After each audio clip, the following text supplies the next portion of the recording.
Hey everybody, are you excited for an episode of Rotgrind? Well, you know, I can talk all day about that. So it's going to be a lot of fun. It's going to be great. We're going to have so much fun on this episode. You just wait and see what I do to these players on this here episode. Wait, hold on a second. Wait, hold on. Wait. Repeat yourself. Hold on. Taking a sip of this drink here. It's tasty. Oh yeah? Hello, everybody. I hope everyone's having an absolutely lovely time today. Welcome to our one-shot adventure, Rotgrind, the perfection infection. It is pretty much our little one-shot little adventure thing that we have made for all of you for supporting the show today. And one of the things that I kind of want to get out of the way, kind of a spiel things and stuff, kind of reiterate some stuffs here and there. We have lovely individuals here today, which I'll kind of go ahead and introduce all of them later on. But I just want to know, to see everybody can wiggle now. You know, we can kind of move and stuff. We can kind of open our mouths and talk to you a little bit. So it's a neat little experiment we're all doing. But hi, everybody. We have mouths? Oh my god! Everyone looks at you. We have mouths! Whole room goes silent, stares at you.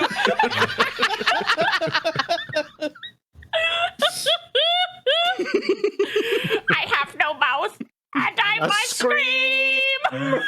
I don't know about that. You got a pretty big mouth, and it screams a lot.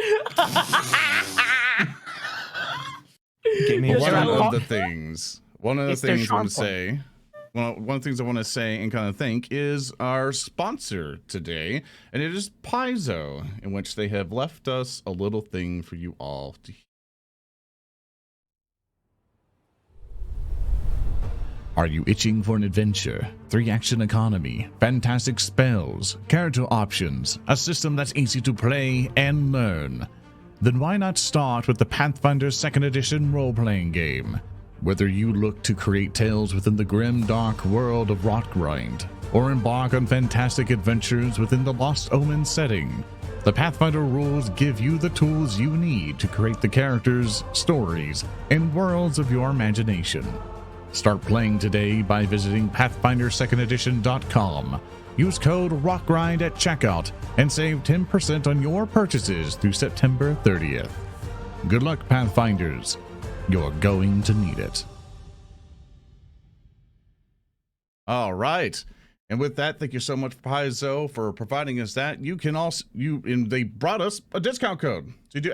Pathfinder 2E or PF2E. You can head over to Pathfinder2ndEdition.com, all spelled out, and use the code ROTGRIND for 10% your entire cart. You know, it's not just a cool rulebook or anything else like that. You get 10% off. If the discount code is not working, please at Paizo on Twitter and knock on their door.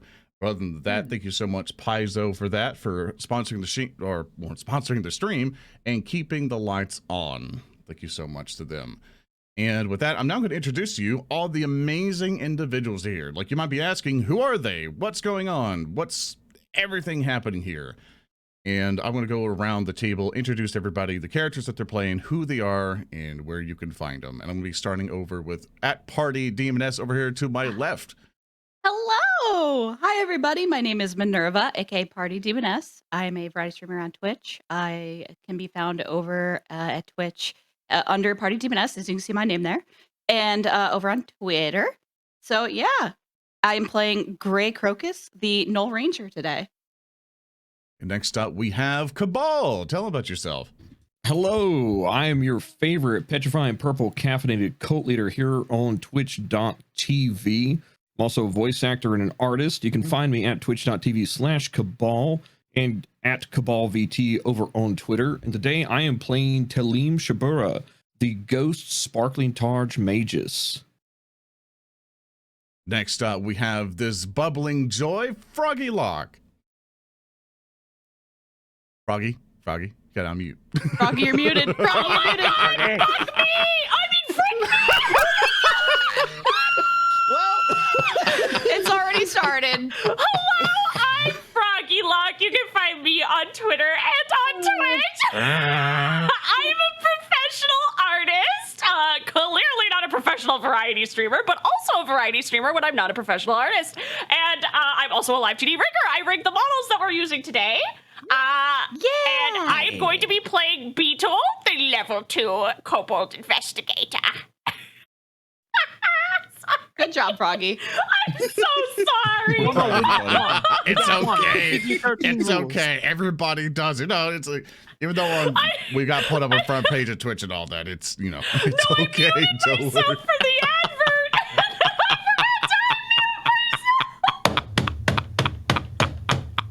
Very professional good. streamers. Yeah. The one I'm that so is glad my beside company me, gave us money. the one that is beside us, a colossal near me. SaltyJub, would you like to introduce yourself? I am, ironically, a very short person. Hello, my name is SaltyJub. I'm a little Swedish gnome, and I make art. I have worked with all of these cool people, and you can find me over at twitch.tv/SaltyJub and at SaltyJub on Twitter. I play Heart, the big mountain stance monk, and he's about to grapple things. Amazing. Yeah. The one who is going to be leading us through the adventure today, the one who wrote this adventure, which you can always get this adventure for free, by the way, is going to be our illustrious game master, Thurston Hillman. How's it going, man? Hi, it's going pretty good. I'm excited. I'm looking forward to running a game for these people. They kidnapped me. They brought me into a house and told me I had to game master for them. They stole me from Group-A's home and they brought me here. Thurston, you keep this up. You're not getting chicken bones tonight. Okay, hi. My name is Thurston Hillman. I'm on Call GM. I really want to eat those chicken bones, but you can find me and send me messages to keep me happy at on Call GM on all the social media things. I am also side point. I am the managing creative director for Starfinder at Paizo Publishing, who has been awesome enough to sponsor this stream. But that's me. I'm gonna be your GM. Hooray! Yay! Better like it.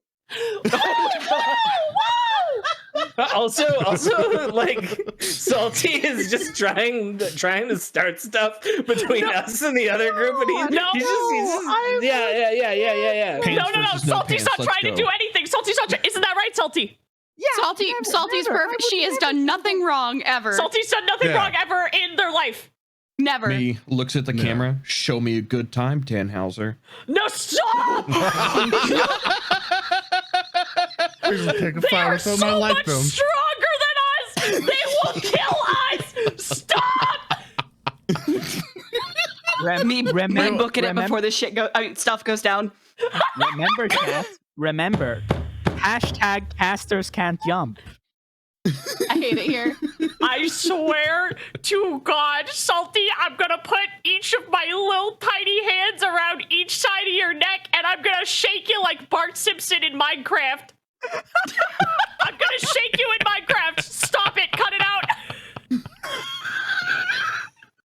All right. So I am your host today. I am ZoranTheBear, playing Zoran the Poppet. Here today, I'm being a little Poppet wizard. It kind of seems fitting since we had the nice little VTuber set of everything. Just keep things consistent. Now I can cast magic at everybody and ruin Thurston's day because I'm gonna have to summon stuff, and he's gonna have to figure that out unless I already prepared everything for him as he viciously goes through Foundry fighting a creature. But I do want to remind everybody here that we are still once more again sponsored by Paizo. If you have ever, oh dear, the thing disappeared. Anyway, I will fix the thing real quick. There we go. Basically, we have been sponsored by Paizo. If you are interested in playing the game that we're playing today, which is Pathfinder 2nd Edition, you can always check it out at pathfinder2ndedition.com. And if you do buy anything over there, you can use the discount code Rotgrind for 10% off your purchase. But the adventure we're going to be playing today, you can get for free. This is something that Thurston Hillman here has written himself. And with his partner and everybody else kind of pitching in and everything else. It has amazing art pieces in it. It tells you the world of Rotgrind, the grimdark world of Rotgrind that we all play in. You can get it for yourself for free. So if you're interested in that stuff, you can do !Rotgrind here in chat. It'll send you directly to the link to our Patreon where you can get it for free and enjoy it. And speaking of this adventure, Thurston. Yes. what adventure do you have for us today? Well, I shall begin by saying times aren't great in the vast city of Outset, just as they are across the whole world of Tyne. Some people say that the world is just continuing to die its slow death, while street preachers claim that the end of all things is just around the corner. Regardless, in this world, everyone needs time to de-stress. You and your companions have taken up a rare offer of camaraderie from the owner of a cabaret in the Pond's Pilaster of Outset. The owner is a talkative but business-minded gnome named Rickier, who has provided you with a table for a night of storytelling and relaxation, not to mention a few good drinks and some passable food. Stuttering magical flames create the cabaret's dim ambiance, and about a dozen round tables cover most of the open space. A bar lined with glass bottles and a handful of dusty art pieces rests near the wooden door entrance. A raised stone pad acts as a stage opposite the bar, and a cloth drape mostly obscures the stone wall behind it. The shape of one of Outset's many crafted stone faces pushes against the fabric on one side, giving the impromptu curtain a bit of an uneven appearance. Your group sits at one of the tables closest to the bar, able to carry on conversations with Rickier, who owns the establishment and also acts as bartender. Only 2 of the other tables here are currently occupied, with a group of 4 citizens clustered around the centermost table, and a couple enjoying an intimate candlelit dinner closer to the stage. Meanwhile, a confident half-elven woman in a tattered suit is setting up 2 chairs on the stage, as well as a suitcase. And that is where we begin. And as we begin, the curtain falls down on the stage, revealing the immense stone face right behind it, giving you the background that you see on the stage of the cabaret. What are you all doing? So, Tellem, that is how I spent my most of my earnings that we got. What? It's all gone? No, my share, that is. Hart says as he puts up the note on how much alcohol he purchased, and how none of that is now no longer in his possession. Beetle adjusts himself how he's sitting. Only his snoot is visible at the top of the table due to his height and the lack of any baby booster seat that is made available to children, but not to fully grown adult kobolds. And his little snoot goes. So, why would you say our earnings if you meant your earnings? You're sure you didn't spend all our money? Also, did you guys get a good look at that gnome? What do you think gnomes taste like? What? Look a little chewy. Look a little chewy to you. Why would you say that out loud? Why not? I'm just having a thought. Bang, crash, bang! From the stage, you can hear the poor half-elf woman is attempting to put the curtain back up over the stone face, but has now on her second failed attempt of trying to obscure the featureless stone face that stares out. She looks back, kind of smiling at the audience. Goes back to trying to put it up again. Sorry. Tellem is sitting there and he's working with his abacus, and he looks to Beetle and is like, I assure you that if all of our earnings would be spent, I would be well aware of it. We should be in the black for quite a while. I have really bad news for you in particular, Tellem. And Beetle puts his hands up above his head so that he can steeple his fingers where you can all see. Hart was your bank. Hart was carrying all your things. Oh no, he has the coolest trick. Tellem, show him. And then he puts up he takes a tankard and puts it in front of Tellem. And then he nods, super excited over knowing that Tellem can do a cool thing. So Tellem will actually hold his hands to each side of the tankard, and he seems to focus for a moment, and you start to see the tankard slowly turn transparent and see-through, at which point he picks it up and takes a drink out of it. He can Refreshing. kill beer, dude. Ghost drink. Boom! The stage collapses again as this half-elf has tried to once again put the curtain back up. Rickier from Zoran- behind the bar shouts quickly, "It's okay, don't worry about it," as the half-elf kind of meekly goes back to setting up her act on the stage rather than worry about obscuring the face behind a curtain. Need help or? No, I'm fine. And she moves over. Can everyone give me a perception check? I sure can. Yeah. Sure can. Yeah, roll me some perception here. Zoran with his little beady looking eyes got I a said 25. perception, not deception. Oh, I did do deception, didn't I? I saw shun, and I'm like, oh yeah, that'll work. Well, his beady eyes were a little dull that day, so it's a 16. What do your beady bear eyes see, Zoran? I He rolled pats a on the lovely- table, just A 26. a 19. A 16 for Tellem. Why can't I see the results? This is weird. I'm gonna. you got a 24 heart. Yeah, I got a 24. 24. Show, what do your peepers see, Hart? Pretty high for a guy who's got his eyes hidden by his bangs. All right, all of you notice this woman on the stage is like sweating profusely, has some body language that like isn't natural. Like there might be some sort of like magical effect or compulsion that's causing her to have some like involuntary twitches. Hart, your stunningly high number, as yours, Beetles.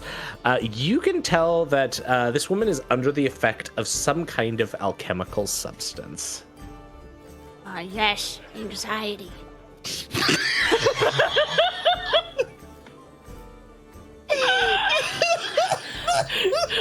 Beetle will rap against the table with his fingertips and go, maybe you should go help her out, Gray. I think she's having some social anxiety and maybe also had one too many delicious adult apple juices. Ah, yes, adult apple juice. Yes, yes. I will go help her. You walk towards the stage, and as you do so, this woman like puts up her hand to sort of like stay you, Gray. Like, no, it's all fine. I've got everything set up. I guess she kind of like smiles and is looking over everybody. I guess I just need a volunteer. And she does this like big presentation, Gray, as you're like halfway there, kind of seeing your approach as a bit of like a test, a challenge to her presentation's effectiveness. I am going to hypnotize someone here. Do I have any volunteers?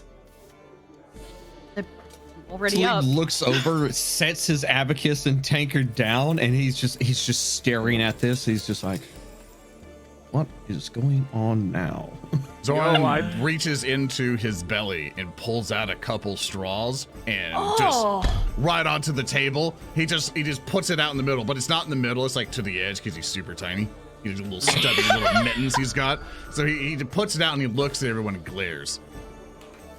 Looks down at the straws. Do we really have to? You see him nod. I mean, it's the most fair way to do it. And not gonna lie, as a man of the arts, I need to purchase this. So as your table is like now apparently drawing straws, this woman's like eyes are like looking over at one of the other tables, seeing the table with the couple at it, just sort of, perhaps one of you would like to come out and take, and the couple is having none of this. Like there's like a from the band, like the woman kind of like leans back. It's this halfling and this elf, and they just like, rather than even saying no, they just stand up and leave. Well, And like this woman on stage is just so dejected, and she looks over to the other table that is sort of between you and the stage now. And this dwarf who is in the middle of telling a story looks over, is like, ha, ha, ha, ha, and then belches and goes back to telling his story. And this woman just like kind of has no idea what to do now, and is like, if I could get anyone interested? Oh yeah. Wait. We'll come back to it. So, and picks up like the fistful of straws, pulls it Alright. out in the middle of the table. All hurry up! I'm getting third-hand social anxiety from this woman!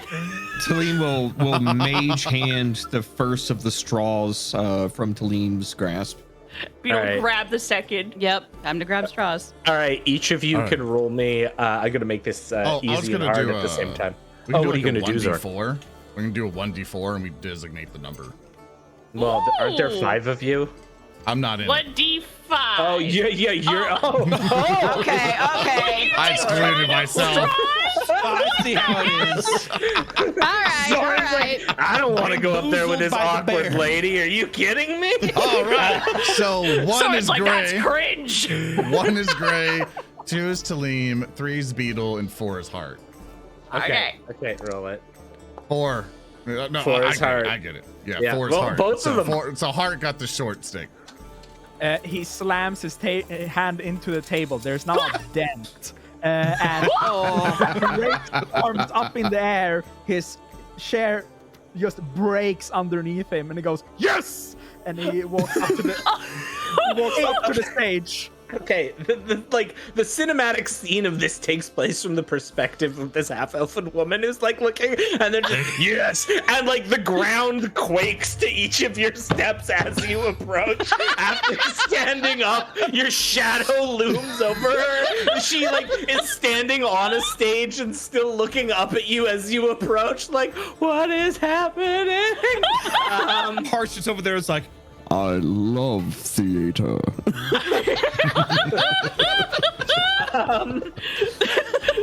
And like there's like a tiny stool that somehow miraculously doesn't like buckle under your bulk heart.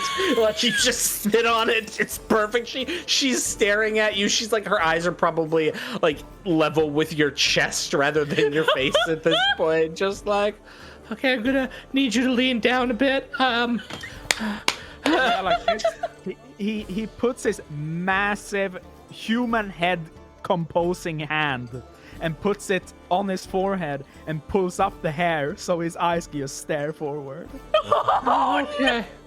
Okay.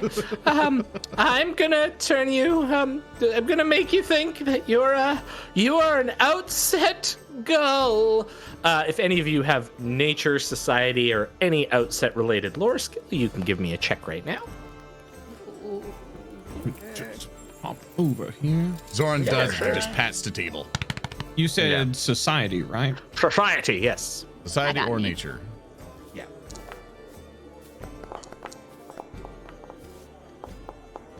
Begins. A whole 12. Yeah, say what rolls you got so people listening can hear you. Okay. So I got a 15 on society. Okay. So with those 3 rolls. Oh. Yeah. I have neither, but can I roll cooking lore? Oh my god! Yes, you can. I will give this chicken. to you. Amazing. I will allow this. Roll cooking lore on the type of avian creature she is going to hypnotize you into being. You have no idea. All right, with an 11. Heart rolled an 11. All right, so both Tellem and Beetles, you both know that an outset gull are tiny animals that move about the city of Outset's outer walls and collect objects of interest and engage in rudimentary non-verbal trade with other gulls or citizens. They're so cute. They're pretty adorable. Now, this woman kind of like waves her hands up in the air, and those of you who previously succeeded your perception check can see like small little rivulets of sweat coming down them, and her awkward kind of twitching smile. I am a mistress of the mental arts, and I shall make this colossus of a figure believe they are a gull. And then she turns towards you, Hart. Sitting down opposite her participant, you, Elisa, the hypnotist, smiles as she adjusts her tattered top hat. Taking out a small stone attached to a loose silver chain, she balances it in front of you and gently taps the stone, causing it to sway back and forth. On the count of 3, you'll see. On the count of 3, you'll see. Just like the gulls who take their fee. 1, 2, 3. As Elisa finishes her countdown, the swaying stone comes to a stop. The hypnotist smiles oddly, with only the right side of her face moving, while the left remains still, as though under some kind of temporary palsy. A moment later, a wet popping sound echoes through the cabaret. Elisa's head has disappeared, replaced with a floating silvery mote that crackles with electricity discharges that jolts into the headless body. The headless body begins to rise and stand up from the chair. Heart, you will take 1 point of piercing damage as various teeth and other bone fragments smack into your face after this woman's head explodes. If I can, I'm going to now move us over to this scene. I'll get you all to click on your tokens. I'll just move Heart onto the stage here. I'll get you all to right-click on your tokens, set yourself into combat mode here. I'm gonna clean this area up. There were a few people who are no longer here. Oh, look, Elisa's no longer here either and her head just exploded. And instead, there is this floating little silver ball and a headless corpse there. So if you can all right click, put yourselves into combat mode. If you don't know how to do that, that's just the little like cross swords. Then I will get you all to roll perception for initiative here. And as you are doing all of that, I guess I can very quickly show you what this sort of looks like. I mean, in this case, this one has a head, but this is sort of the thing you're looking at here. Oh boy! Oh boy! I rolled a 28! And I rolled a 24. Tellem got a 20. Zoran got an 18. Awesome. Well, with all of that happening, I will begin our encounter here. Beetles, you get to go first. You are like sitting in a chair by this table. You watch as this woman's head explodes and peppers Heart with various gore and bone matter. What are you doing? Well, as the show had begun and started going on, Beetle was very occupied with moving a tankard to cover up the dent in the table so that we don't get charged for damages. The chair was his next focus, so to speak, but then the lady's head blew up, so now, with a scream, he pulls out his crossbow, loads it, and I'd like to devise a stratagem on the creature where the lady used to be. I'm gonna ask you an important question here. Will the stratagem be against the little mote of energy that's arcing electricity into the body, or the body itself? They are two different targets. The body itself. Okay, absolutely. Okay, so let's. Oh, I forgot to alt click. Sorry, my bad. Let me do that again. Oh yeah. Let me do that again. Let me do that again. There we go. Okay, that's gonna miss. I mean, frick. Okay, well, okay, so instead of going through with that, Beetle will raise his crossbow and he will take a shot. Wait, unclick that, take a shot at this guy up here. The guy zapping the body. The little boy. Oh no! That's even worse with a nat 1. I'm sorry, Heart. I'm sorry, Heart. I'm sorry, Heart. I'm so sorry in advance. I'm so sorry, Heart. It's fine, bro. It's fine. Yeah. The arrow goes whizzing past Heart's face, embedding itself and shattering off of the stone face of the wall just to the southeast. Yeah, that would be the end of your turn, I believe, Beetle, because you've those are all 3 of my actions. Yeah. All right, that brings us to Gray. You have a similar experience. Now, I should mention, I think Gray, you had come back to the table, so you were probably closer to this part of the table here. I'm gonna move you a little bit closer to represent where you would have been.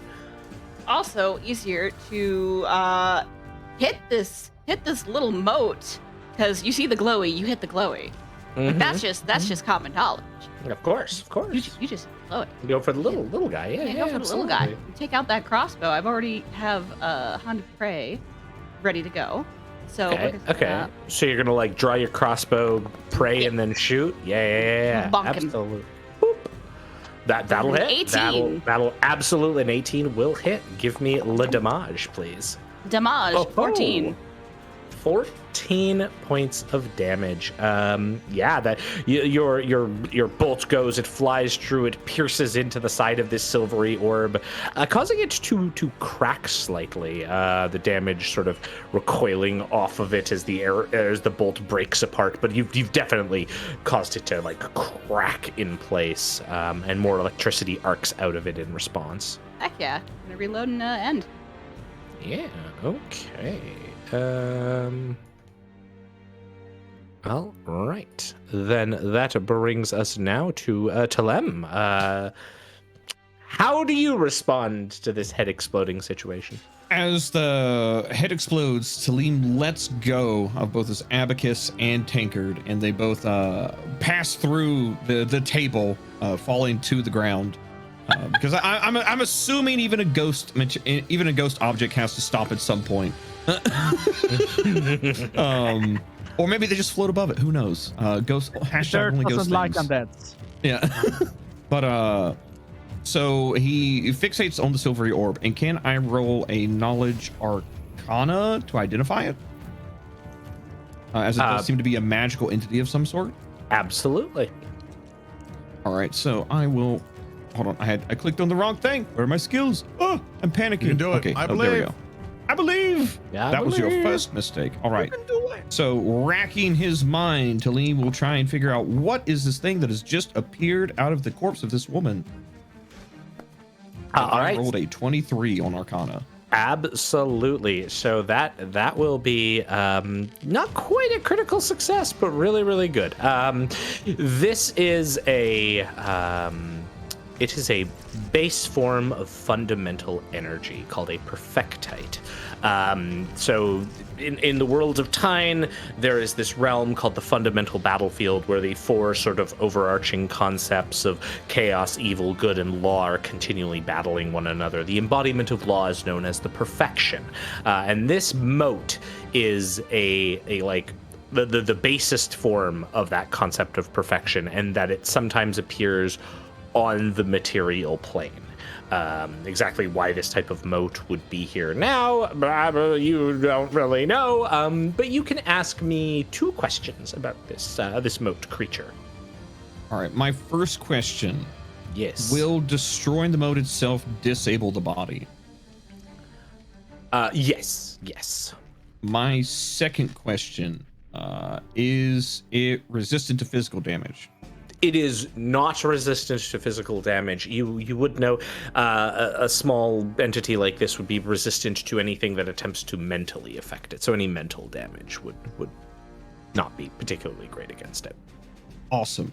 On that note, Tellem will draw his ghostly saber from his hip, and as he does, the various sections of it begin to separate, and they seem to be connected by a small ghostly chain. As he pulls out his asp coil, and the whip sword begins to drift around him. And on his other arm, and with his second action, he will pull out and fix his shield on his arm, and he'll yell over at Hart and be like, "Hart, smash the silver thing!" And that is all 3 of my actions. All right.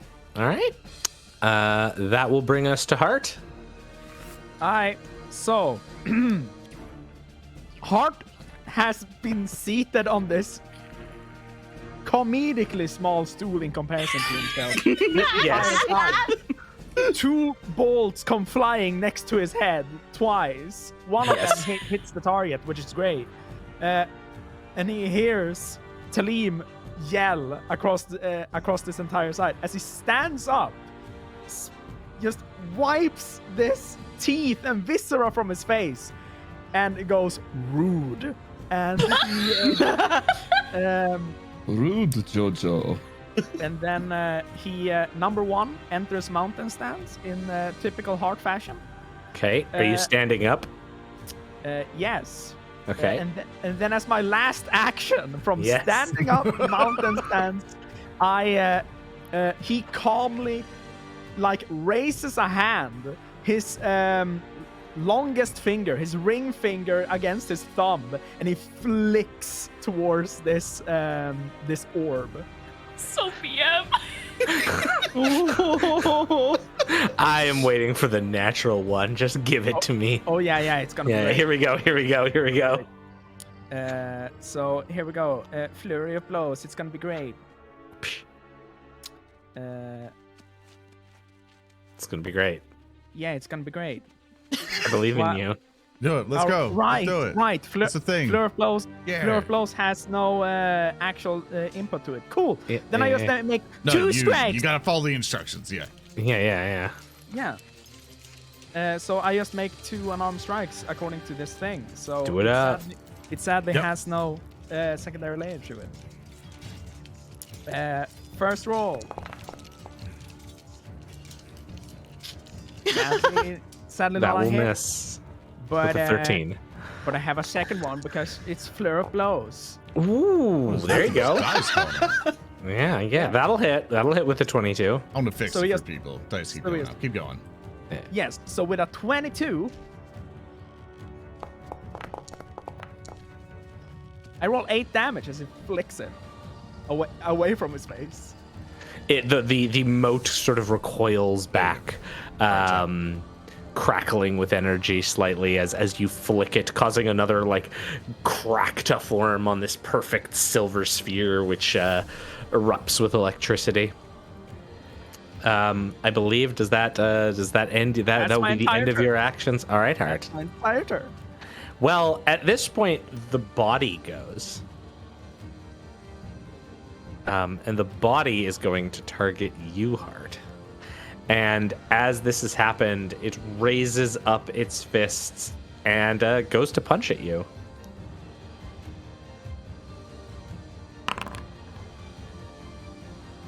Oh yeah, so this fist comes swinging out, and it's like the backhand of this elf woman, which has like clearly this now has way more strength. It's being pushed by literal electric impulses from this arcing energy from this moat, and it smashes the side of your face, Heart. For it would help if I wasn't rolling private anymore. Here we go.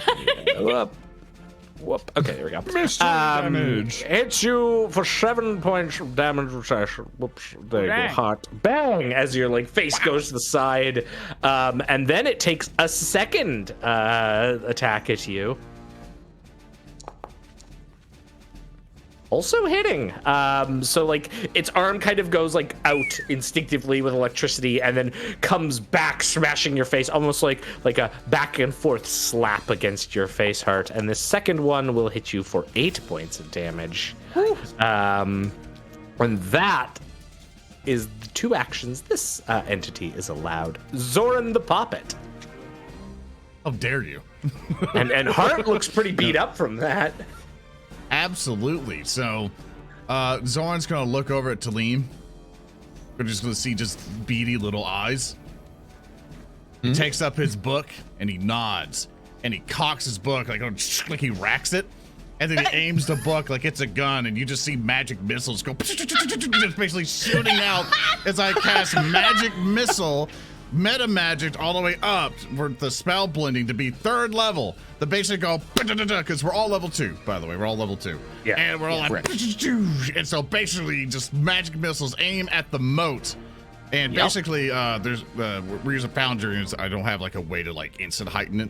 But basically, when I'm heightening it with +2 to get to that slot, just 1 additional magic. Hi, post-edit Zoran here. I did spell blending wrong. I did 1 more level than I thought I did, and I misunderstood the spell's description. I sped read it during the moment of the show, and I got it wrong. We're human. We get things wrong sometimes, and I do apologize to you and stuff. And me and Thurston figured it out after the show and stuff. So we do apologize. Enjoy the show. Missile with each action I spend. So I'm spending all 3 actions. So it's 1, 2, 3, 4, 5, 6 magic missiles. Just bam, right into it. So I want to cast magic missiles. So 1. And you'll see cool little effects go at the same time. That's 1. Wow. That's 2. That's 3. 4. Get him. 5. 6. It's basically you just seeing him like prop up, just like but in his mind, it's just like flashbacks from the war. Just going as he's just shooting at this guy. beady bear eyes go wide. Darude So Sandstorm that plays in in the total- distance. So he shoots all these magic missiles. It'll be a total of 5, 6, 7, 8, 9, 10, 11, 12, 13, 14, 15, 16, 17, 18, 19 damage. Just downrange. Oh my god! I can't believe you just. This is my boomstick with a book. After he does, he twirls his tome around and goes boom, and then just stays there. Oh The my moat god. is like cracked and broken in several places, but still floats, crackling with energy. The moat. That is the end of my turn. Yeah, well, the moat lashes out with electricity. It is very much incredibly damaged, but now will lash out, striking at. Oh, you know what? Yeah, it's gonna strike out at you, Hart, because you were close, and it's can't strike out at the bear that just went. All right, so Handsome lad. handsome lad gets struck by a bolt of lightning, and that first one will hit you. So this arcs of lightning come out towards you now, Hart. You will take 8 more points of electricity damage. Then it will arc at you again with its second action. Critically missing. Yep.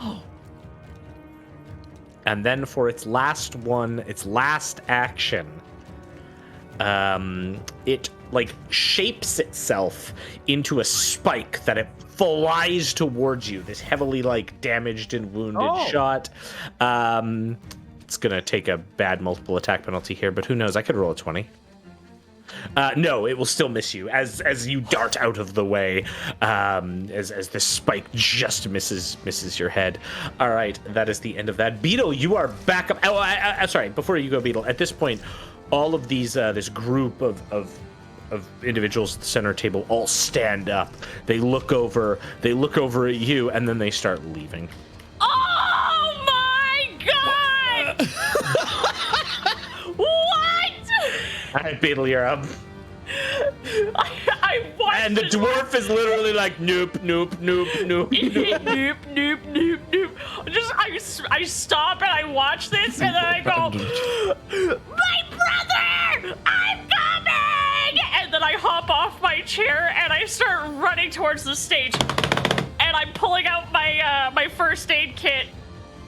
I don't know how far I can move. I don't know how many. Is that 1 action or 2 actions to move all the way over here?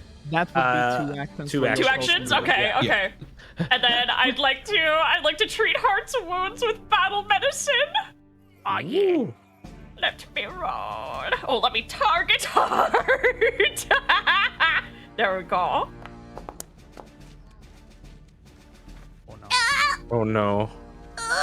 You have a hero point. I'm gonna use it. I'm gonna use my hero point because I don't want Heart to die. You rolled a 13, which is not enough, so I'm gonna use my hero point, please. please. Froggy, you do have assurance for medicine. Yeah. I do? Oh wait. Yeah. That's just a +1, isn't it? No, you- assurance is you take an automatic 10. Oh! Yeah, frick it. We don't need crits right now. Okay, yeah, I'd like to use my assurance then. I will retroactively allow this because you forgot it, but in the I'm future, sorry. should you fail, I will come down with the wrath of GM on you. Yeah. Very nice. All right. Please, I'm just level 2. I'm just a little guy. All right, so I'll give you back your hero point in the UI. There you go. Oh, don't I need the level? No. I'm gonna use my hero point to do it again, but with assurance this time. So you can still take the hero point away. That seems. It's Okay, that that seems seems fair. fair. Sure. That's fair. yeah. Okay, Sure. okay. You never did declare that you meant to do that. We'll do that. Yeah. That's fair. That's the fairest thing. okay. Roll We the got healing it. and roll We got like it. 2 ones. Yeah. Okay. Oh, don't you hostile GM me, chat.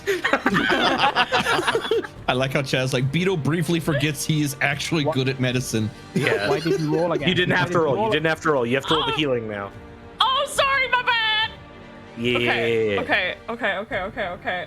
Yeah, okay, so okay. to explain what Froggy is doing, the chat, basically assurance allows you to pretty much take your proficiency bonus and just that 10 plus that.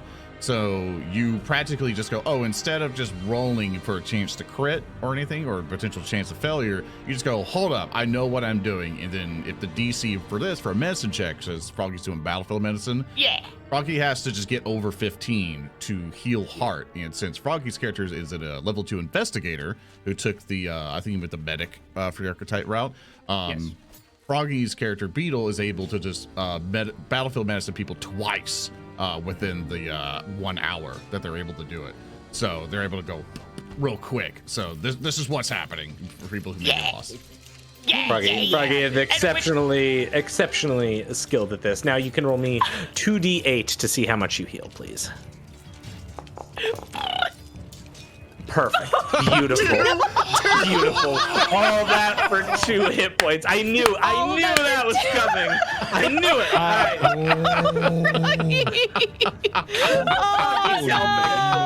We got our glove talk here. All right. So you come up behind Heart and I don't know, slather something on. Yeah.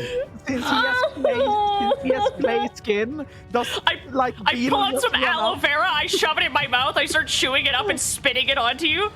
like a crackle, just smearing it on his calf. Yeah, and that concludes my turn. The calves, which are like nowhere near where Heart has been struck before. Just like, this will help. Yeah, I'm just spitting it onto his ankles. Great. You healed the bottle of scratches essential Heart oils. got yesterday. I still think that it's important enough to turn back to his little dude and go, thanks, guy, and give him a thumbs up. All right, Gray, you're up. All right, there's now movement besides Heart and the lovely silver thing. So the lovely awful silver thing, I should say, because now Beetle's up there. Yeah. So Gray is going to be very careful and strike at this this thing again. Okay. Just gonna do a little. Well, beep beep. Oh. One. You have a hero That's point, Gray. I do. Yeah. How would I re-roll that with the hero point? You may right-click, and there is the option to reroll and keep or reroll using a hero point, and that will do exactly that. Where would I right-click on that? Yeah, just right-click on the menu on the right side where it shows your attack roll and everything, like on that entry there, and the. Okay, there we go. Thank you. Yeah. Oh, there you go. There we go. Yeah. That's beautiful. You marked it as your target, right? You're like your Yes. hunter's mark. Yeah, first action, then shooting. Awesome. Yes. You want to know the cool part about that? That mode had 1 hit point left after the magic missile barrage.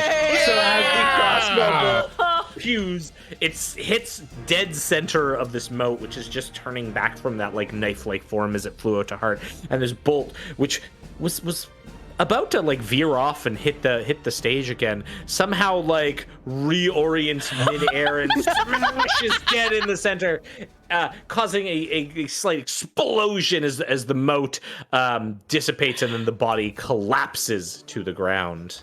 Ooh. Hi, Beetle. How you doing? Stand still, I got more aloe vera, and I start cramming it into my mouth and chewing. He kneels down like that person was kind of rude. Yeah? Think person. This is a monk with 0 dexterity bonus.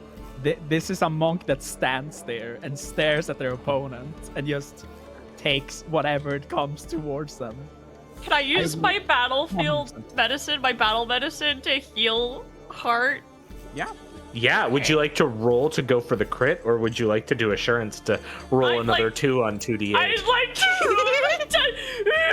touch his fingers. I'd like to roll for the crit, please. Yeah, roll Okay, it, here we please. go. Yeah, roll in that one, and this is where you'll take him down. No, there you Hey, go. you crit! Yay! Yay, we did it! Yay!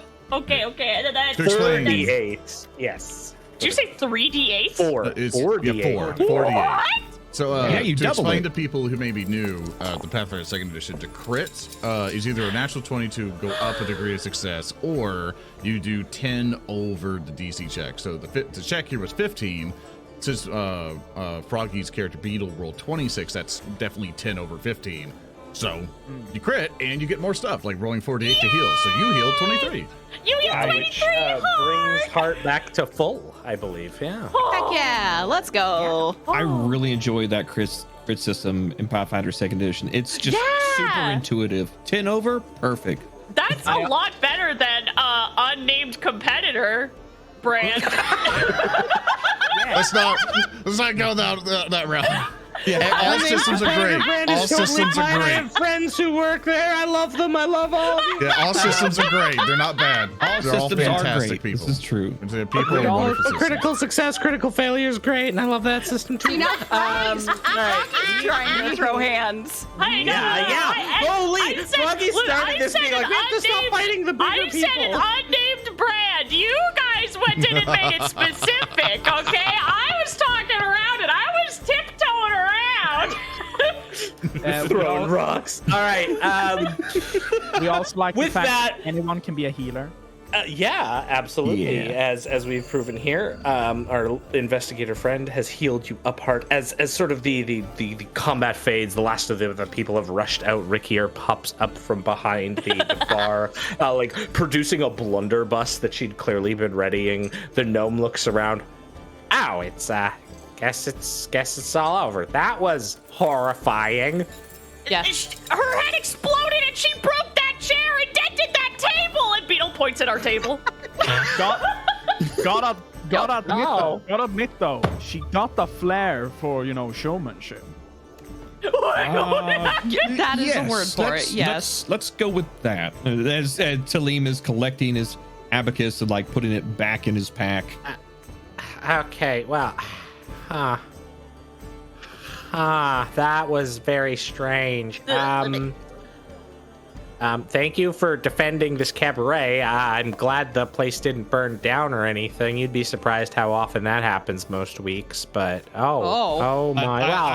I look around and Tellem looks around at the place. Realizes that we're in the sinkhole of onset. It was like, no, I don't think I would. No, sounds about right. Yeah. Oh wow!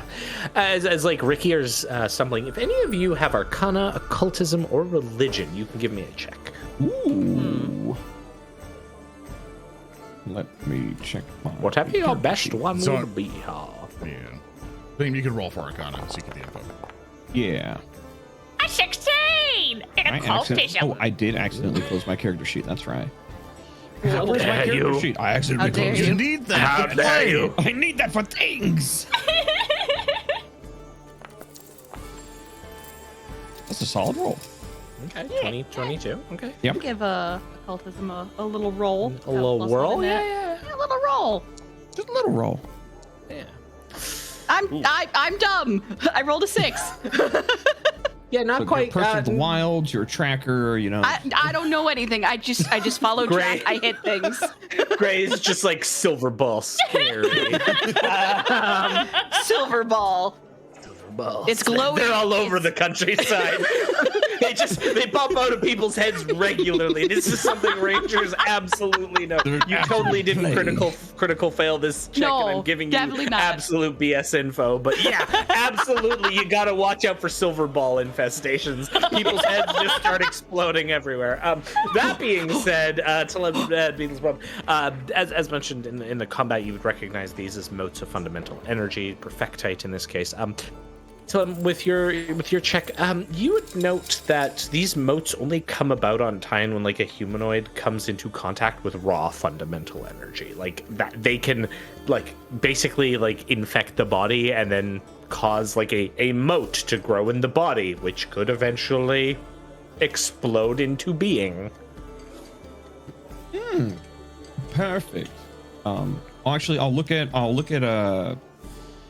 Ricky and I'll be like, would you happen to know the habits of said now deceased individual? Like, Are there any haunts they frequent? Oh, Lisa's was, I'll be honest, Lisa was a pretty terrible performer, but like last week she'd been putting on some real stellar performances. Oh, it was like actually did things and oh, she just like you wouldn't believe. It was really good. Now, I don't know much about her. I do know that she lived in some tenements a few blocks away from here. Maybe it would make sense for y'all to go and check it out, if that'd be okay, because I don't really want this to be a thing here. Think you could maybe go take a look at her home and see if there's anything there that might clue us in on points to headless corpse on ground. Beetle's picking up the teeth off the ground. She points over and it's just like whoosh, and Beetle's picking up her teeth. Yeah. Froggy, ain't you got the forensic stuff where you can go, this person died from this, obviously from How This she person died from. She sure did die from her head exploding. But what if it was from a teleportation? Beetle doesn't think that. Beetle thinks this woman's head just exploded. Rolls check. Oh, clearly died from malnutrition. Like This woman had crippling social anxiety. Is that what happens? Oh no. all right. Stage Rapier is fright. like coming over as well. We could go check it out, and also, I mean, maybe it'll be worth our while. You know, maybe there are things in the house that aren't being used anymore. I'll pay you 4 gold pieces each to look into this. Yeah, okay. Let's go! A profit. You suddenly have more of my interest. Before you go, maybe you should look at the. And she like points to the car. I'm gonna go and call the medics guild to collect this. But if there's anything on there you might want, go ahead. Yeah, all right. Keeps picking up teeth. The ghost stares at Froggy. Oh no! It stares at Beetle. You know, Yeah, who's collecting. Froggy? They're one and the same now. Yeah, collecting the pieces of the dead. I hope she didn't have any unfinished business. What do you mean? Hand over one of those teeth. Oh. What do you want from them? And I cup my hands with them and I make a little shaker. Make a little shaker out of the teeth in my hands. I'm like, how many teeth do you want? I'm one. standing all defensively. This one. Okay. I'll open my hand and I'll study the teeth. I'll find the smallest one Okay. and I'll give it to Gray. Thank you. Heartly stroking his chin, looking at that arm that struck so hard that like sinew and all joints broke in on itself when it slapped him in the face. And he's stroking his chin, looking at it, thinking, how can I do that? Did you legit just use that description to be like, that hand did a lot of damage to me, but it totally broke when it hit my amazing, muscular form? I respect that. You were also the individual that stated that it recklessly fought things with electric synapses. Just saying. As you are staring at the arm that ruinated itself upon your perfect body heart, you see that on this woman's belt is a small vial, and then like dangling on the floor in front of you is the crystal she was utilizing in her hypnotism performance. You can also see she has a small little pouch on the side of her belt as well. All right. Rocks. Tellem likes rocks, so he picks up the little pendant, and then he leans down, squats down in a hulking manner, and picks up this little pouch to take a notice within it. He has seen Beetle do similar, scouring things of what could be in this, and then Beetle tends to draw cool conclusions, so maybe he can do it too. As you open the pouch, there is a single brass key inside. Aha, bro! and he nods towards Beetle and goes, "I found a," and he pulls out the brass key. A clue. That's probably to her front door, man. Yeah, that's house key. I'll, Well, your house key, but we can find out. I mean, maybe it'll open a key. I look around to see if the gnome is gone. Maybe it'll open a key to the cellar where she's got more stuff. Tellem will drift over to Hart and look over the body as Beetle is collecting teeth. Would I notice the vial on her belt? Yeah, absolutely. Okay, I'll look at Hart and be like, Hart, could you grab that and hold it up so I can take a closer look at it? Oh yeah, since for everyone, Tellem is a ghost, so Tellem can't interact with physical objects that well. I can mage hand things, but most of the time, it's easier just to have Hart do it. So Hart just leans down, picks it up, holds it between two fingers, and leans over like this. And at that point, now that's when Tellem will actually like mage hand it and kind of like flip it over through the air. And can I? Is there any residue or anything within this vial? Is it empty? Is it full? Is it? Yeah, it's got a like raspberry red colored liquid in it. Can I use a crafting check to determine what that might be? Absolutely. All God, right. I hope it's Code Red Mountain Dew. God, I hope it's Code Red Mountain Dew. God, I hope it's Code. It's Code Red Mountain Dew.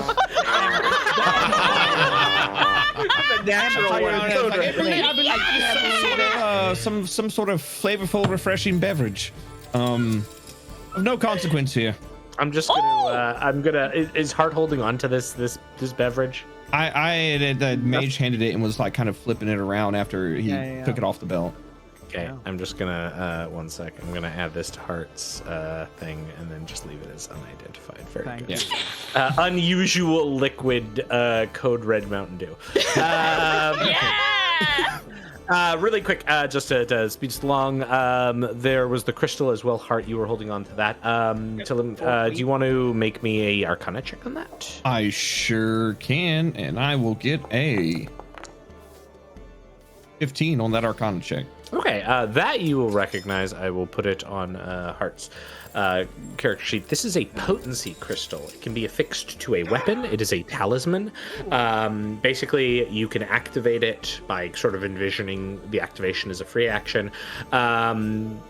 When you activate the crystal, the weapon becomes a +1 striking weapon for the rest of the turn. So that grants a +1 bonus to hit and increases the damage die to 2 weapon damage. So if you had, say, a weapon that does 1d10, your weapon would do 2d10 damage instead. It is a one use, will crack when you actually use it, but... That's for all talismans, right? All talismans. Yeah, all talismans like that, yeah. I like talismans. All right. And yeah, so you've got all of those things, the Code Red Mountain Dew, the talisman, and this key. At this point, are you going to head out? Yeah, You guys want to head out? You want to take that other dude? I thumb back and I point at the stuffed animal. He glares wanna back come at with? you. Hey, you wanna come with? I size the stuffed animal up.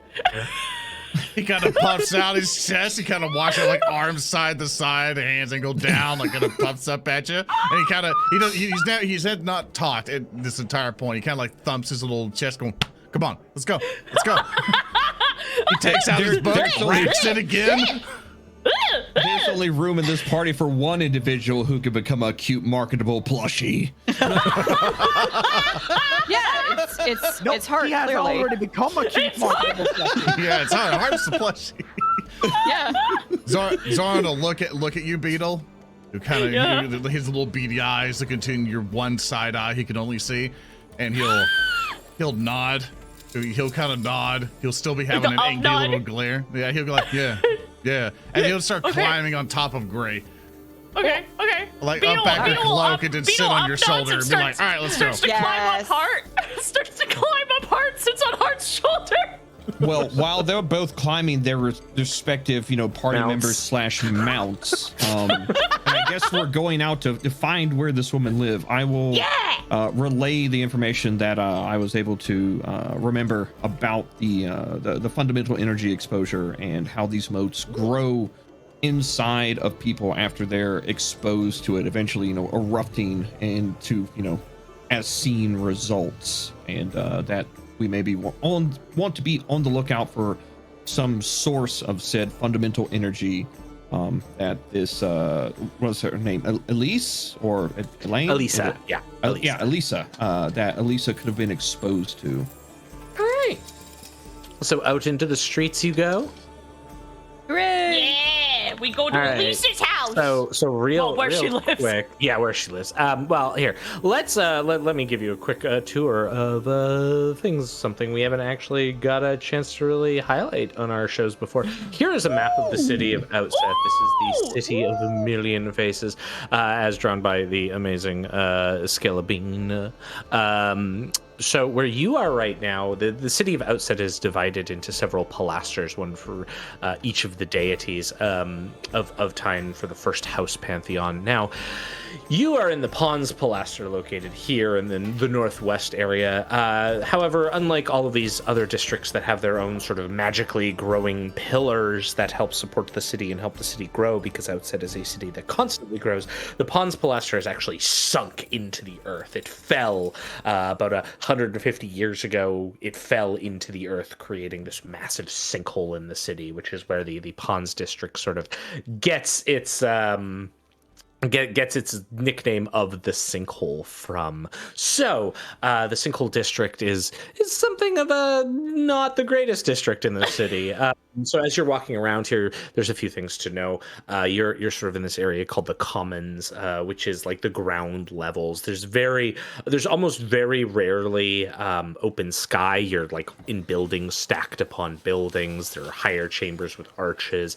There's people constantly moving about here. There's very little natural light as well. Most of it comes from like continual flame spells and sconces, or large light cages called like magic or captured sunbursts, and then mundane light set up by citizens like torches and whatnot that people use in places where magic hasn't been set up.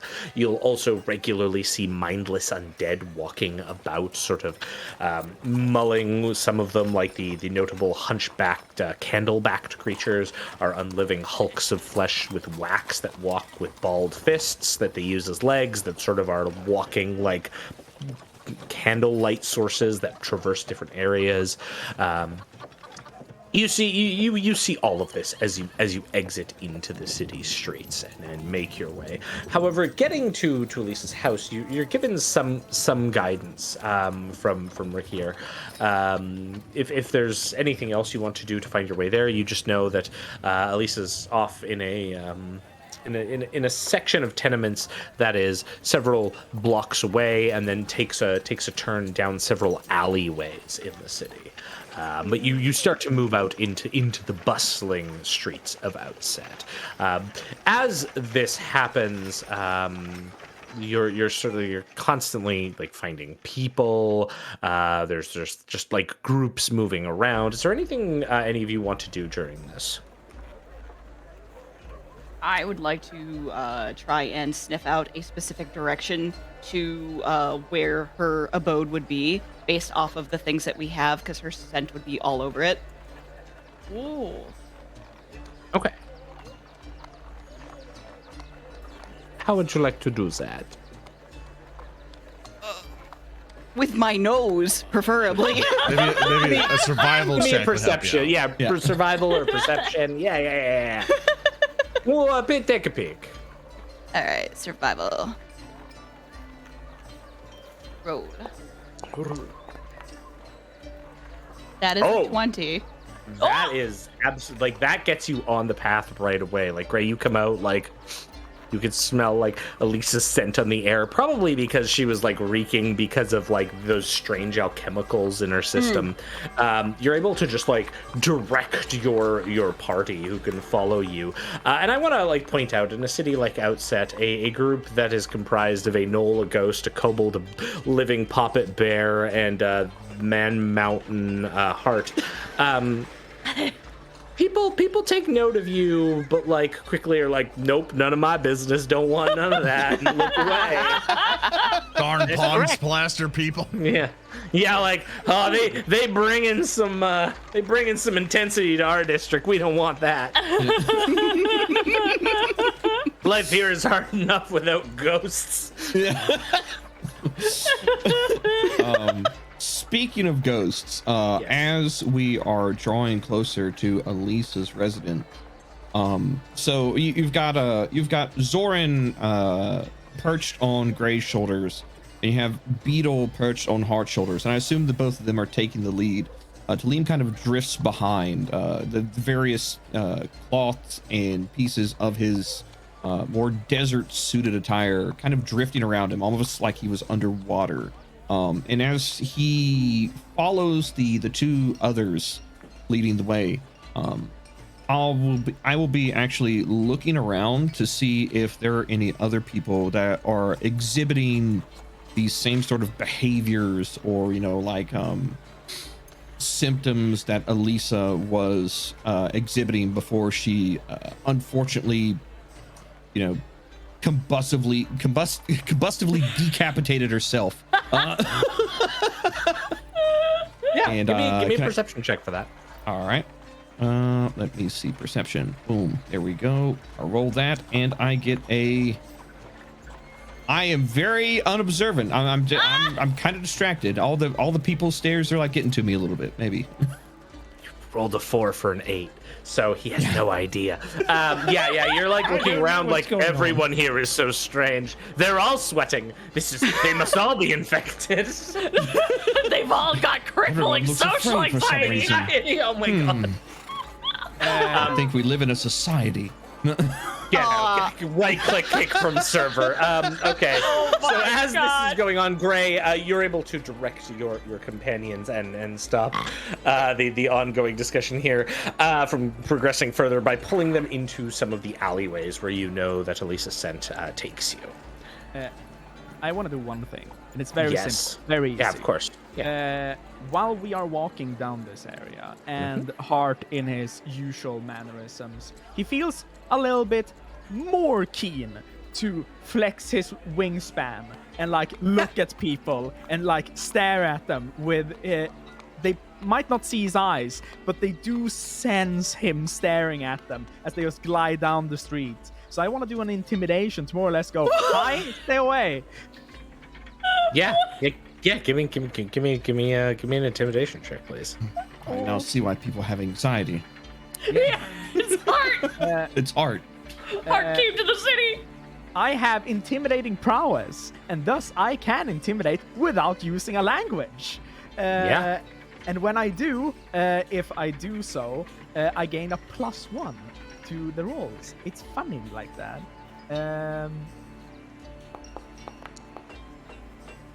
Oh dang! I get a 22. So do you actually like raise your arms up like they're wings? Yeah, like them? you know that. T-posing? Are you T-posing down the street? Some of the gull hypnotism actually worked a little bit. She never turned it off. You know when a bird just holds out their wings, but they walk on the ground to appear larger? He doesn't flap his wings. He just holds his arms like outwards, like coming through. Mm-hmm. Yeah, stay away. Beetle's a little destabilized by this gesture. And also, as we approach as we're following Gray's nose, and we're getting closer and closer to where there's clusters of houses. Maybe we get out of like marketplace stalls and stuff like that, out of alleyways, more around what is clearly living quarters. I'd like to rummage through Hart's things for the key to pull it out and see if there's like a house number on it anywhere, or anything on it. If it's just a plain key. It was a plain key. The way you sort of get to this location again, everything in Outset is sort of stacked on top of each other. Yeah. You're out of large open areas. You're now into basically like a 15-foot wide alleyway that has magical like sconces on the walls that flicker like torchlight, but at like random intervals they die. Like the magic in them is giving out. So like occasionally you'll be walking and then it will turn pitch black for like a couple of seconds. And like you're making your way down this alley with Gray sort of like leading the way, and then the rest of you following up behind. I am going to have us on one of these areas here. Let me pull us over to an alleyway so you can get a sense of what this looks like. So you kind of have these flickering lights in this alley. And Gray is sort of like up ahead. Now, as you're looking forward, you can see there are actual like breaks in the ground, like holes that seem like to drop off from the magical light here. So you kind of have to be careful to navigate around them. But given the sort of like situation here, I assume Gray, you're just sort of leading your companions forward. Yes. Forward and carefully. Yeah, absolutely. So you're all like being very careful in this alley, like taking your time, looking around, sort of thing. Is that basically the same for all of you? I'm on heart. Okay. I would like. I'll be bringing up the rear, keeping an eye behind us. Okay. Could I, for no apparent reason, get you all, because you're, looking around for stuff. Could I get you to maybe, roll some of that initiative? Just for no reason in particular. Okay. Yeah. No reason. Zoran. May Zoran get ready to cast magic at a moment's notice and use Arcana to roll for initiative. Got a 15.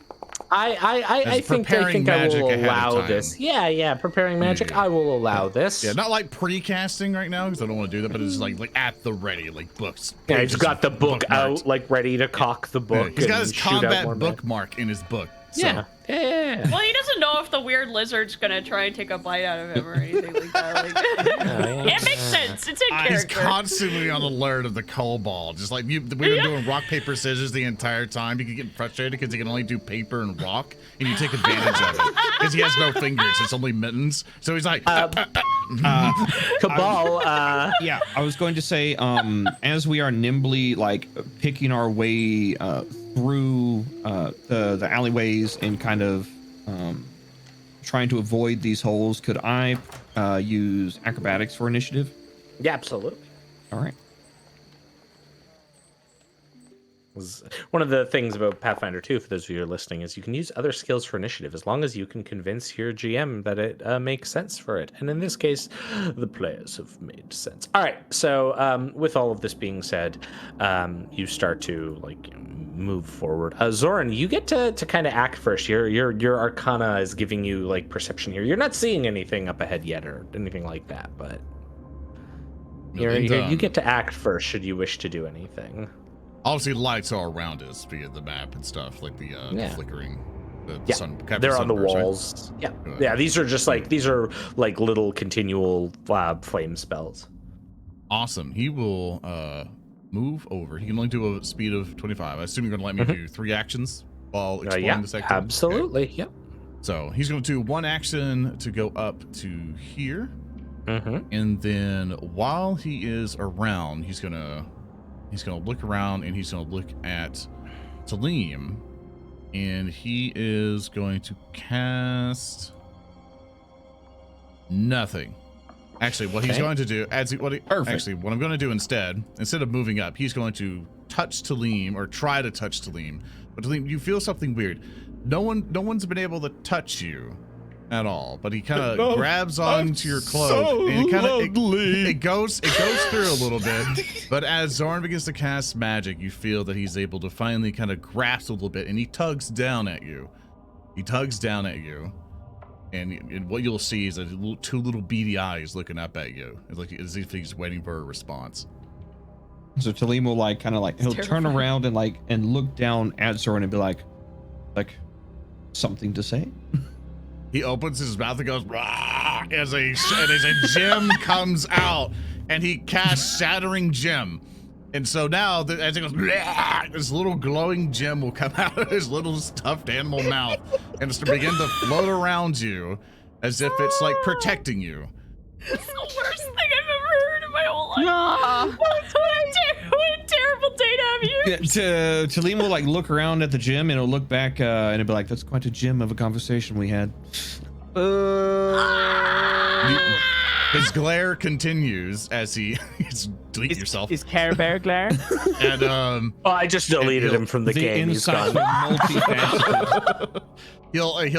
he'll nod, and then Zoran would like to use his last action to do a perception check. He wants to kind of keep an eye out, also listening a little bit, just in case of any threats that are coming around. See if you can notice. Yeah, something. little seek action. That makes sense. Yeah. Give me a check. All right, with his +5 to perception, he rolls an 18 on the die for a 23 total. Okay. A 23 is enough for you to notice. In these little pits, there are 2 creatures that are sort of at the edges of these pits, climbing along the sides of them. They are insectile creatures that look like spiders, except their legs are replaced with like thick pick-like ends, which allow them to climb up the stone. Thanks, I hate it. Oh, that's not terrifying at all. I hate it. When even Zoran the ghost looks will- at something, it's just like, nope. Yeah, for a free action, Zoran will point directly at the closest one he sees. He can't speak, so he just kind of points down at me like, ugh. Following the mitts, following the mitts direction, looking over towards the skittering.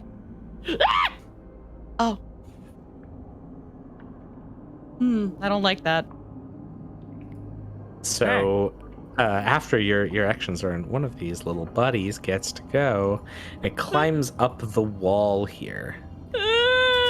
It's going up there. Climbs over to here, and then another one climbs up over this way, comes over to here, and you see them sort of skittering on the ground, like very lightly illuminated here. Gray, you see these 2 creatures come out of these cracks in the ground, and they're moving towards you. Nope, don't like that. Don't like that at all. Nope. Nope. I'm immediately bringing out my crossbow. I am immediately shooting it.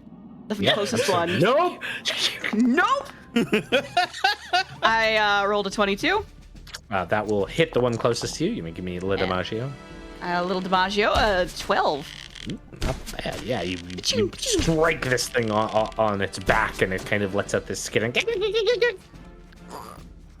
No. What was that sound again?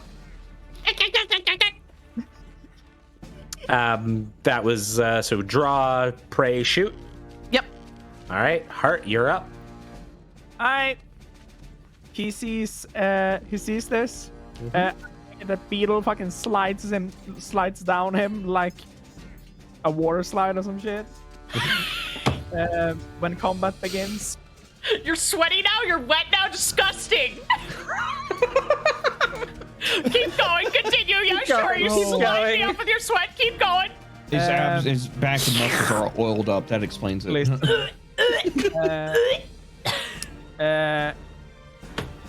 Yes. Please follow that up. Kind of sucks that Gray was right there. Otherwise, I could do a funny. But Go, Gray. God. Wow, dang, I'm sorry. Way to just stand You've done somewhere. this. God. I know, right? But let me see here. This can be funny. Yeah. So he does as he usually do, and he will put his hands in like a little bag on his belt. He shocks up his hands, runs over to this spider, this land crab, but something ticks in his head, and he goes like, "I'ma eat that." What? Okay. He jumps. Eating at spiders. spider. Yeah, eating spiders, dude. It's a Like thing. only weird. Crap. It's a thing I'm cursed with. Yes. It's free protein. What? So he jumps upward, and his unarmed strike is going to be depicted in the form of him lashing out with his hands and trying to bite the spider. Yeah, totally. Yes. So yeah, we're gonna go with a flurry of blows. Wow. Yeah, do it. Yeah. Flurry, do it. Do it. Okay. Come on, do it. First is a 13 that Your misses. first one smashes into the stone beside it. Yes, and the second one is a Ooh, nice. 21. 21. That one like hits its back. Oh yeah. Why was it a 4? I have a D6. Well, oh, it murders it. Nice. Aye. Free lunch. Yeah, it begins eating it. You smash its back, and there's like a wet crack popping sound as its body parts come out of it. That was He turns back, crunching, slimy, but it's food. Save some for me. Is that the end of your action, Hart? If I have one action left from moving and attacking, Move, attack. You get one. Yes, even though it might not feel emotions like other creatures tend to do, perhaps this creature will be utterly terrified of this big, quote-unquote, animal that comes barreling down the hallway and tries to eat it. Intimidate me. Yes, and Do it. Yes. That was far more sensual than I think you intended it to be. No, it was exactly As sensual as it needed to be. Here we go. I want you to A intimidate. demoralize. Yes. Come on. All that hype, no dice roll. What's happening? Come on, please roll the fucking. Try refreshing your web browser, Nice. maybe? Wait. Yeah, what are you trying to do? Let's help out. There we go. There we go. Yeah. Yeah. Oh. The spider cocks its head, unsure of what has happened. With your Bro, 12. spiders have intelligence. They do. This one is like, what is happening? All right. What a fucking weirdo. Tellem. All right. Well, after that incredibly carnivorous display, Yes. I will move up. Yeah, I'll move up to right here. Well, actually, hold on, wait. I grabbed the wrong thing. Here we go. I'll move up to right here, next to Hart while he is chowing down, and that will be my first action. I will then use my second action to draw my asp coil, and in the same instance, extend it so it has a 10-foot reach because it is a whip sword. And then as my last action, I will raise my shield and I will look over as I just watch Hart just consume this thing in the middle of an alleyway and marvel at the just lack of cares in the world that this man has. Bro, That it's will like a be my crab. actions. Land crab. I look at him like, you could have at least cooked it first. Beetle. When the dead guy is judging you, as Beetle is throwing up his adult apple juice, he'll load his crossbow. And thank goodness that far spider is distracted. I can block his blind jab, counter with cross to left cheek, discombobulate. I'd like to devise a stratagem, and I'm gonna see what happens if I shoot with my crossbow. You'd roll a 2. You'd roll a 2. What would happen if I shot my crossbow? Wildly miss. I don't want to use my hero point. I don't want to. Okay, I guess for my third action, I won't fire my crossbow because I'm gonna miss from here. I better relocate, so I'm gonna run over here. Yes, you're too far away. That's why you missed. Yeah, that's why. Well, that's why he thinks he's gonna miss. So that's the end of my turn. I have my turn. Okay, cool. So at the end of the round here, as I mentioned, this hall is prone to do, all the lights go out. Crap. No. Crap. So which of our characters here have dark vision? Oh gosh. Let me check. I have low light, but that's it. yeah. I do. I Yeah. have dark vision. Cool. I only have low light. Cool. All right. Half the some of party's you blind. Yeah, half the party's blind. Very cool. So, yeah. So, just give me a moment here.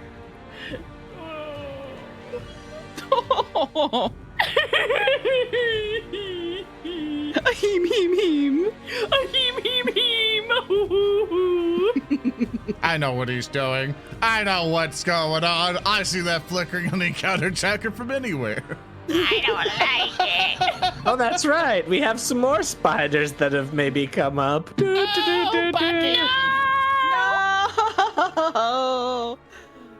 Oh, that's right. I forgot. Grandma Gray! Grandma Gray, get the paper towel! I'm scared! Get the newspaper.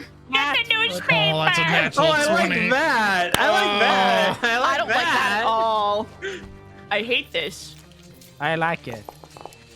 Okay, well, you're gonna take 10 points of fang damage, my good friend Hart, as something bites you in the abject darkness. Can you also, because reasons, can you give me a fortitude save? Oh, Don't worry about it. Yeah. Why would I worry? Yeah, you're I- fine. See? I got a 21. Yeah, you're fine. You're fine. You're fine. Oh. You feel something like pumping into your bloodstream, but your hulksterness keeps it at bay. Zoran the Poppet, you see perfectly in black and white. What would you like Yep. to do? Shout out to Nasa Sin, who said it's my perfect opportunity to cast magic missile at the darkness. So thank you for that. I will, as tempting as it is, We will I never will let it not die. be doing so. I will be helping out my allies who cannot see very well by casting light on my book, like going wah, in which I think I have to toggle for it. So, Yeah, there you go. wah. So basically, I'll toggle that. So that'll be 2 actions to cast light. Yep. Then I'll use my final action to move a total of 25 to be right behind Tellem, so everyone is showing Provide up some along light. with the enemy, so no one's going to take any penalties hitting anything that they can't see, and that will be the end of Zoran's turn. By the way, I just want to point out the amazingness of how nice lighting effects and stuff work in Foundry, because that is so slick. good. It is I so can nice. actually good. drag this onto my character, and it'll actually go, whoa, there's the actual There effect you of go. light. Oh, there you on go. it. Yeah. Nice. All right. super cool! Well then. I got another spider. No. Actually. It It takes 2 actions to step onto the corpse of its fallen ally. It's trying to steal Hart's meal. Try to eat it! Then it's gonna bite Heart. No, Do it. Do it.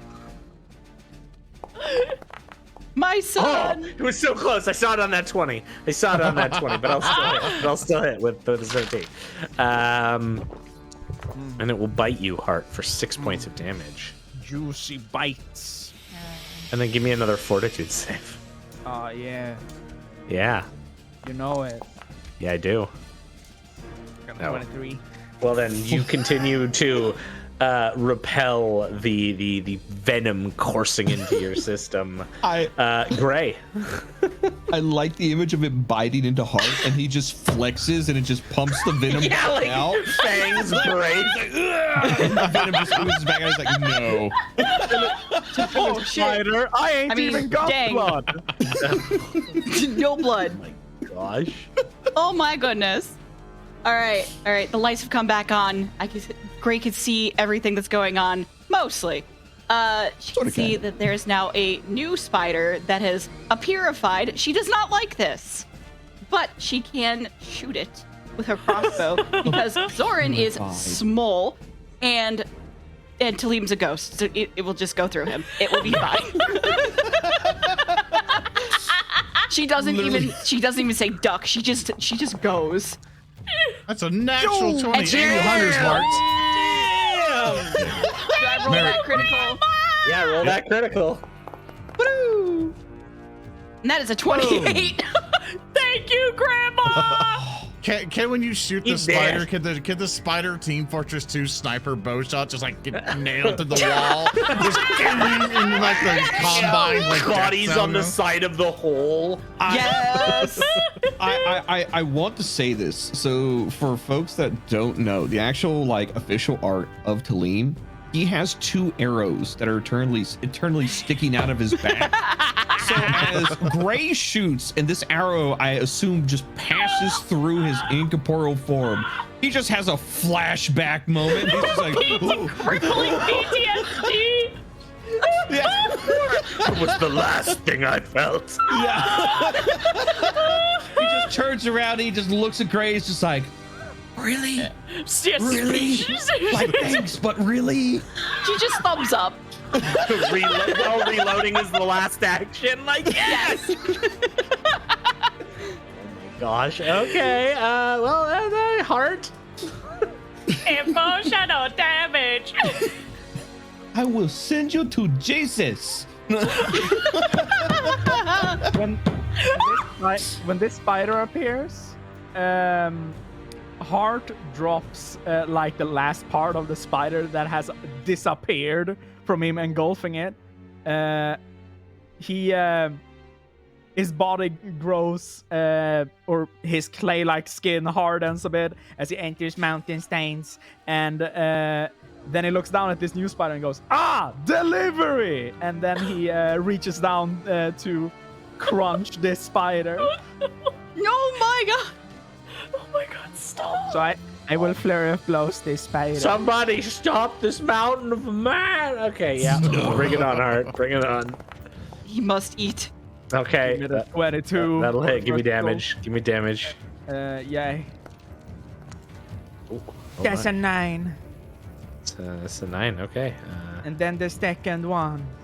Let's go. That's a nat That's a one. natural 1. Oh no. That is the opposite of. You like smash into the walls, digging in deep. Chewing on the floor. Spider. Yeah.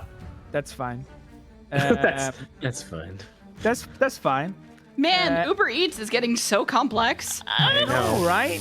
And in the last thing, I want to right.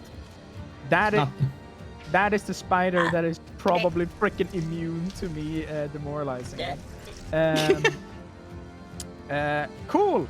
Last action is going to be to Push it again. No, I'm actually going to do a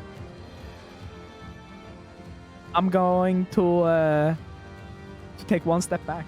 Okay. Yeah. Yeah. Fine. Oh no. Spider like taps its chest. Like, oh, I see how it is. I can't believe it just flexed so hard. That's stealing their stick. All right. Tellem. He turns over to Gray. You wanted some, right?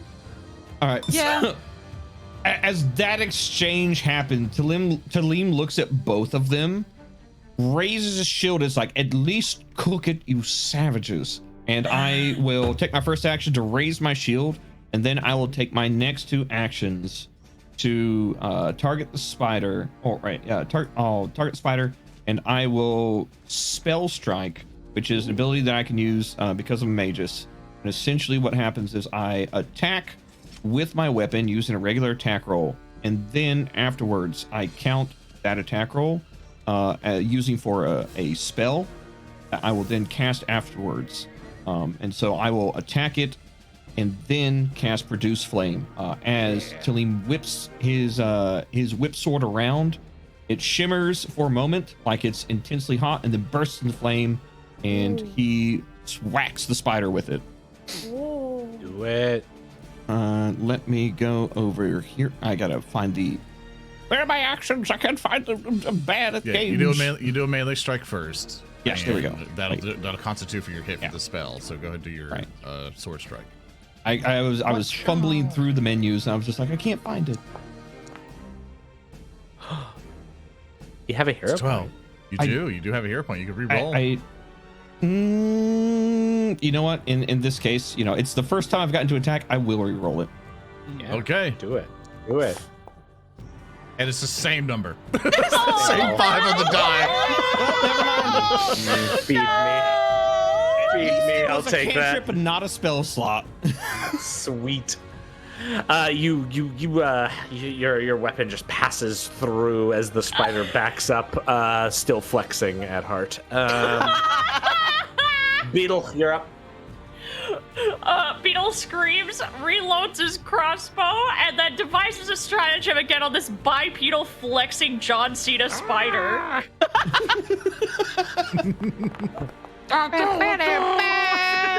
he knows for a fact that he is definitely going to miss, so he puts his loaded crossbow on his back and gets out his finely crafted short sword.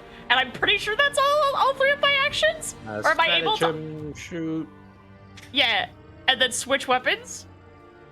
Oh, you can still move, I think, because you devised the stratagem to see if you could hit, then you don't, I don't so want then it you to... can move. I don't want it to bite me. I can't move. I'm just gonna. I'll stay here for now. Okay. I don't want him. I don't want him to bite my little tiny ankles. I'm pretty sure that spider's bigger than you are. In good news, the lights turned back was on. carried off by a spider in an alleyway. Okay, I don't want him to suck my eyeballs out of my head. Is that better? There you go. It's like little grapes to it. The lights turn back on just in time for another spider to come rushing across the divide to you, Tellem. Oh no! Oh no. It's okay. It's okay. He's wait. Why didn't that weird? You didn't target him. I did. It's weird. Did you? Oh yeah, What? I had. Yeah. I did. It was weird. I do okay, have so it Shattering misses. Gem It on misses. Tellem. Just Ooh, as a reminder. yeah. So basically, to explain the spell, a large gem flows from the target in an erratic pattern. The gem has 5 hit points. Each time a creature strikes the target attempts a DC 11 flat check. On a success, the gem blocks the attack, but it missed. But this is only if it's going to hit. But that's just so people are aware is what's flowing around Tellem. Each time a creature strikes the target. Yeah, so I missed it. Yeah, okay. Well then, fine. So I miss. That was the spider rushing up. That other spider is dead. I can remove that participant. Zoran, the Poppet, you're up. All right, it's time to shine. You see it take his book back? Boom. And you see a bunch of rocks gather in front of it like it's a Half-Life gravity gun. A bunch of rubble and rock and stuff, and you have boom as it fires out like a shotgun straight at the one in front of Tellem, and he is casting telekinetic projectile. I need to roll to see if I can actually hit. So whoosh, things go over. I'm gonna hero point that because I don't want a 13. Roll So a I'm 5. gonna- Yeah, because everyone's rolling 5s. I rolled a 5 again. What is this game? The curse percent.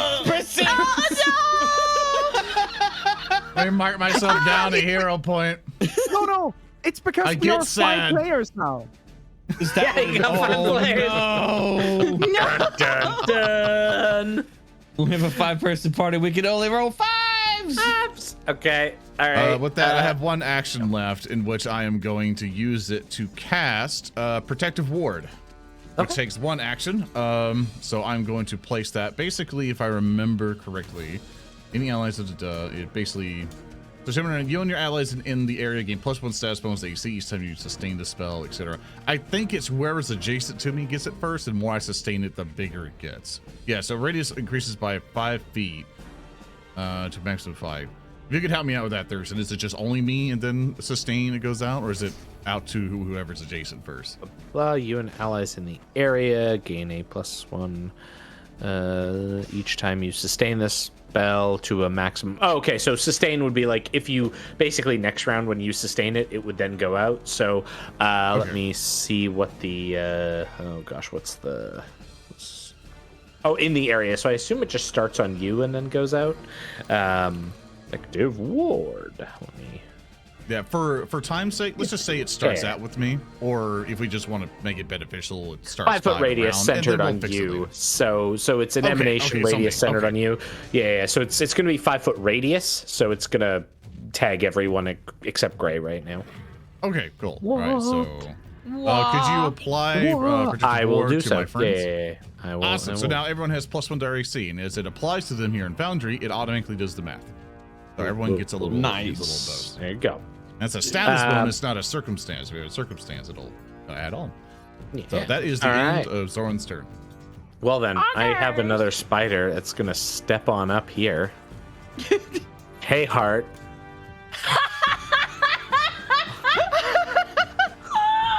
Hope nothing bad happens with this roll. It's a 20. There we go. Okay. Oh boy. Gonna do 12 points of damage to you, Heart. Can you give me a fortitude save, Heart? Yeah, sure. Yeah, thanks. Cool. This is what he gets trying to start stuff with the A team. 24. I knew it! Oh, that's a good fortitude save. You know what? I got another action. Let's go at you with a pick leg. I miss. But I have a villain point, so I'm just going to reroll. Yeah. Oh, there we go. That's a nice hit. Yeah, sweet. I'll do it. My son. Heart! I swear to God! I'll do another hit on you, Heart. There we go. As this spider moves up, like bites you square in the chest, rakes one of its like pick legs against you. Gray, you're up. Ooh.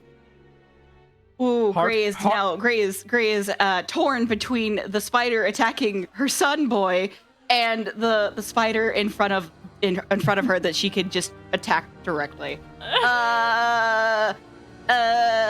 We're gonna go with the one in front of her because Okay. Abandon Heart. That's fair. yeah, it's fine.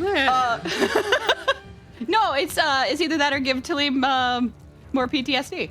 Yeah. Oh my God! Nice. It's a 26 That'll hit. It's either help With a handsome 10. lad or traumatize the ghost more. Thanks. The spider like skitters back as this like bolt smashes into it. You'll still have an action left. Yeah. Gray, because you already marked that as your target, so you got your persistent damage from it, so you're able to shoot, reload. You can shoot again if you want. Yeah. So you can remember Really? how your ranger is. Remember? Yes. With a -5 this time. Yes. Yeah. Yes. Try that again. With a 16. That's an 18 total. isn't it? Yeah, 18 total. That will hit. And then, But this time you don't get the precision. Yeah, so it'll just be. Yeah, awesome. Yeah. Awesome. And that is 8 damage. And you just kill it there, causing it to fall down. That's it. All right. That is that one. That brings us over to Heart. Yeah. So in all of this that happened, Hart tried to eat this spider in front of him. He realizes, wait, there's something wrong with me. And he, turns back, looks at Greg, and went like, you wanted some, and then a spider fucking launches itself on his back and starts biting and clawing at him. So he will flex his back as a fleur of blows. Okay, your flex is okay. Yeah, sure. I want you. You're gonna roll a 20 and like crush its head between your rippling back muscles. Okay, sure, sure. Yeah. Roll the dice. If any class can do it, it's the monk. Yeah, roll the damage. Yeah. There's 12. It's weird. Let's go on a break now. You kill it. Yay, we time. won! It's dead. It's dead to your rippling back muscles. Let's take our 5-minute break here. Yeah, I think we need it after that. Yeah. The era of just rolling 5s. I'm gonna go grab some water. Oh yeah, water break. Water break. Everyone, water break, bathroom break, stuff like that. And, Absolutely. We will be right back. We're not going anywhere. We're going to take our little break here, and we will see you guys here in a moment. So be 5-minute timer, go! back. All right, and we're back. I think, where were we last time, Thurston? You are in an alleyway, having murdered a bunch of spiders that had jumped out to assail you. Hart killing the final spider with a back flex. You sound so dejected. Just saying. However, that brings us forward to with those spiders being slain. Each of you has a moment to sort of take a breather as you like continue on in these crowded alleyways. Hart is looking particularly beat up. Yeah, I was gonna ask, do you think by the time we reach the lady's house, maybe an hour will have passed and I'll be able to administer first aid to Hart again? Or not first aid, battle The cool thing medicine. for you, Froggy, always keep in mind, you can administer first aid, and then there's battle medicine, and they're both on separate cooldowns. So you can administer first aid just normally, and when you have the battle medicine during combat, you can still do that twice. So you want to have this, be sure to specify, or else you might put yourself on a cooldown. So you can just normally administer first aid. Oh shit! Battle medicine just allows you to do that during battle, but it puts it on its own cooldown for that hour. Yeah. Yeah, it's still on cooldown, which is why I was asking. But you're right, I should just do frickin' heckin' first aid. Well then, would you like to roll and see if you can get a critical? I would like to roll and see if I get a critical win. Please roll. Addition. Roll. Chef. It was close to that one that would have killed Hart, but I'll allow this 15 to pass. You may heal Hart for 2d8. Thank you. Or if you really want to get the critical, you could re-roll. No, crits, don't you? no, you're trying to bait us out of using our hero points. No. Absolutely not. You're trying to bait us out of using our hero points. I'm just gonna heal Hart for 7. There we go. I have Patch him healed up. up Hart for 7. I lick the wounds off his legs. I get venom poisoning. I die instantly, but he's healed. I can't believe the GM is trying to bait us out of our hero points. Speaking of hero points, if you want to help anybody in the party or the GM, you can type in hashtag, any of the character names or GM, and you can put bits after that. The You want to evil help bit anybody in is the game out. every single time you do bits to a player, the total isn't subtracted, but 30% of that also goes to the villain point bar. But Thurston's back Right. up the full. I know. I gotta work on that a bit more, I guess. Ugh.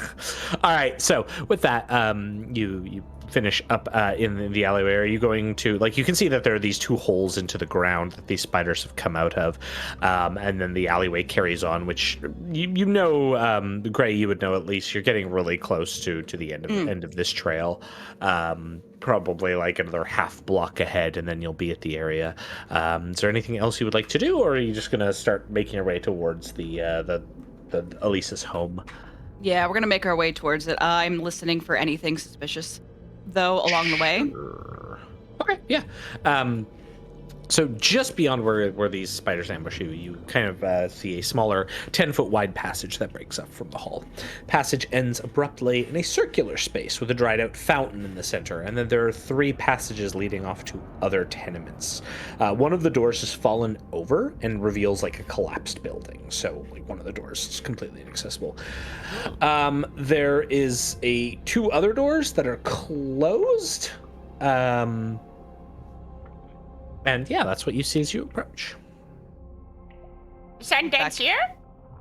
You can tell with Gray from your prior perception check, you know that the scent goes into one of the 2 doors that is currently closed, and you know which one. Like to try and see if we can get that open with the key. Yeah, I'll pass the key to Gray as she passes. Yeah. So you go up to the door, you place the key in, turn it one way. It doesn't seem to unlock. You turn it the other way. That seems to lock the door, so it seems as though the door was already unlocked. Okay. That's not very safe, Elisa. Her head's exploded. It's fine. She doesn't have That's- to you worry know about it what- anymore.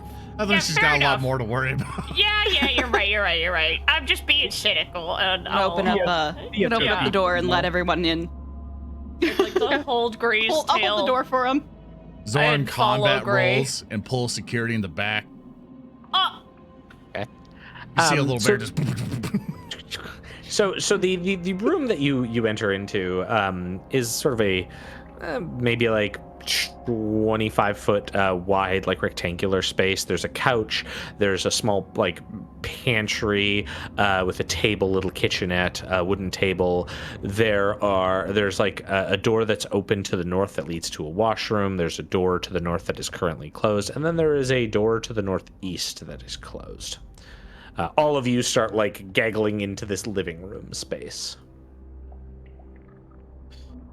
All right. So we're looking for, what are we looking for? Fundamental energy? Raw fundamental energy? Do we want to split up and each of us go in different directions? And then when we find the energy, we can give like a sign, like a what? like a sign to alert the others that we found raw fundamental energy. Isn't it like a 25 square foot box that we're in? But there's a door over there. Oh, okay. I was like, are we in like a closet level apartment? Yeah, but there's a door over there. We can split up. And somebody can explore the box. Somebody can go through the door. And then when you find something, we can go. It's like a 200 square foot apartment. All right, guys, let's split up. Everyone takes one step. Nothing here. Good job, everyone. We covered a lot of ground. Okay, gang, let's split up. Good job. A door to the northeast opens. Oh. And out steps a half-orc with leather armor and a bowler hat and the widest smile you've ever seen. Aww. Hello there. Heyo. Did you say the widest smile we've ever seen? We're not robbers. He's just a happy guy, or is he? Yeah. He's got like big tusky, big smiley, happy appearance. It's not like a Joker thing. Oh, thank goodness! Like twitchy smile. No. Okay. Yeah, thank goodness. Heyo, how are you doing? Thurston, why do I see it's him in chat? Howdy. Lift a hand. How's it going? Wave. I will Another figure walks out immediately behind this fellow. This is a sort of surly looking elven woman with a similar style hat who just stares at you. Dagger eyes. Celine will take a seat. The orc waves to the couch. Oh, just like that? I mean, Please. I said we weren't robbers, but we could have been. Please really take a seat. Oh, okay. Oh, yeah, thank you. Yeah, Thank scurry you. to the couch. Talim said that it's custom to shake hands here, and Hart just holds out the hand. Very good. Jake, get the door. And like the elf woman like walks past you, Zoran, to the door and like closes it. Then like after shaking your hand, Hart, take a seat. Something? Yeah, absolutely. As she closes his door and begins to walk away, could Zoran cast prestidigitation to like create like a little stopper thing on the door? Yeah. So the door doesn't fully close. Yeah, absolutely. Okay, he goes shing. just prestidigitation to stuff paper in the latch. Yeah.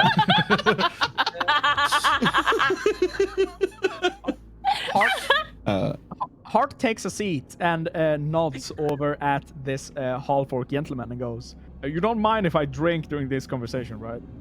No, of course not. It seems like I'm a bit under the weather. Like there's holes in his back, like as if someone has cracked open a pot, and they're just patched up by Beetle, and he black. That looks very uncomfortable, like.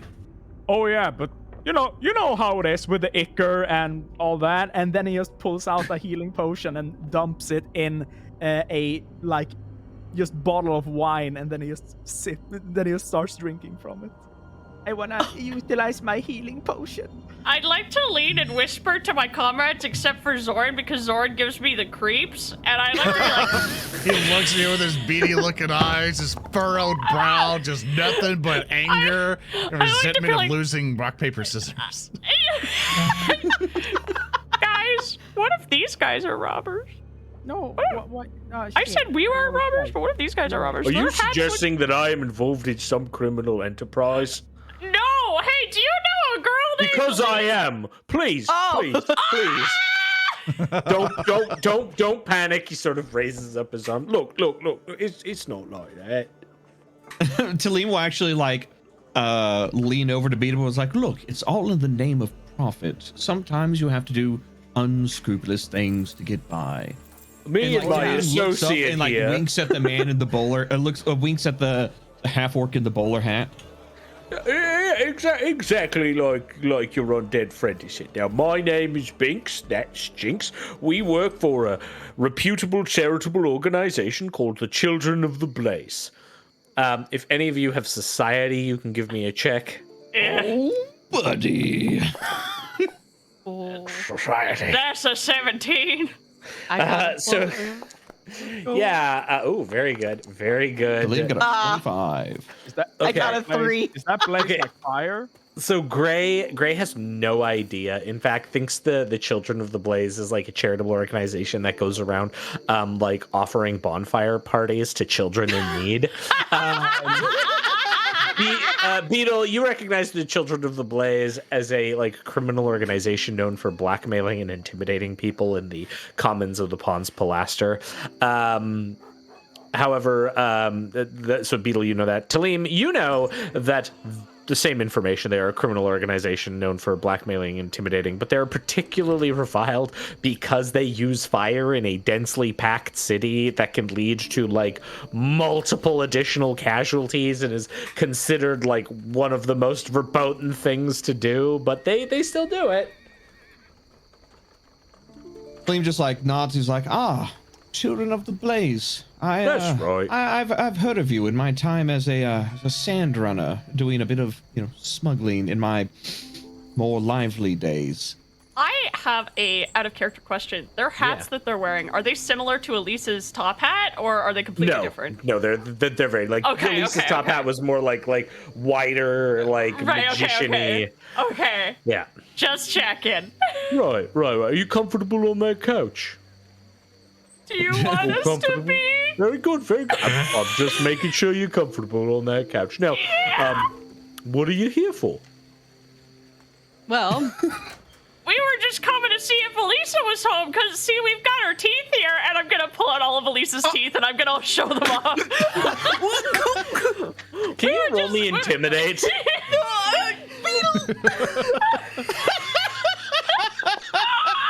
That's my teeth is just just looking for Elisa, maybe return her teeth. The what? Yeah. As in she lost her teeth and you're looking to return them? Was the medical condition worse? Oh my.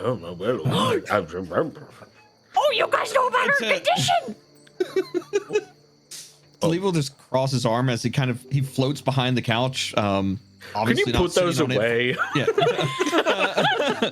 He's floating behind the couch as he's obviously adverse to interacting with physical objects, and it's like, let's be frank, all right. We both seem individuals of business. Elise has had an unfortunate explosive decapitation incident, and her head exploded. The cause of it. Oh. In case other incidents might happen in such a densely packed area with Binks so raises many his hand like a individuals. school child. yes. Right. To put some of the pieces of this interesting puzzle together here. Now, what you're saying is that Elisa, her head exploded, but that one over there, the little kobold who seems to be very jittery and can't sit straight on the couch, please be comfortable, said they're returning the teeth. But you said the head is exploded. I am very confused and would require some to-the-point explanations here. Well, if now, you I think... Hush, please.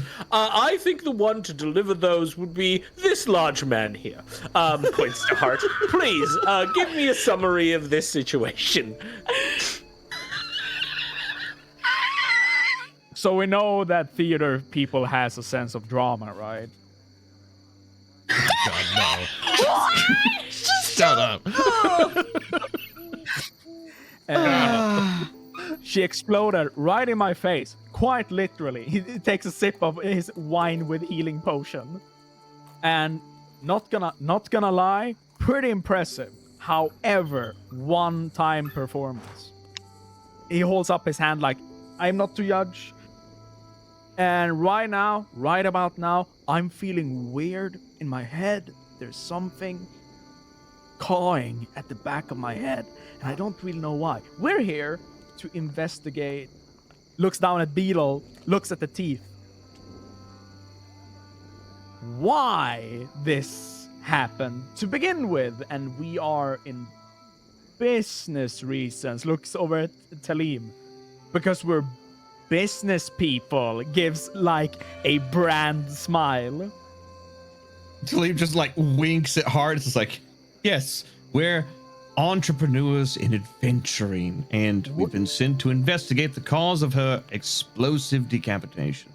Yeah. And I wasn't about to try and lie like she was still alive in case you were her friends because I was scared of you beating us up. Oh, no, nothing like that. You see, we were here to collect money because she needed money.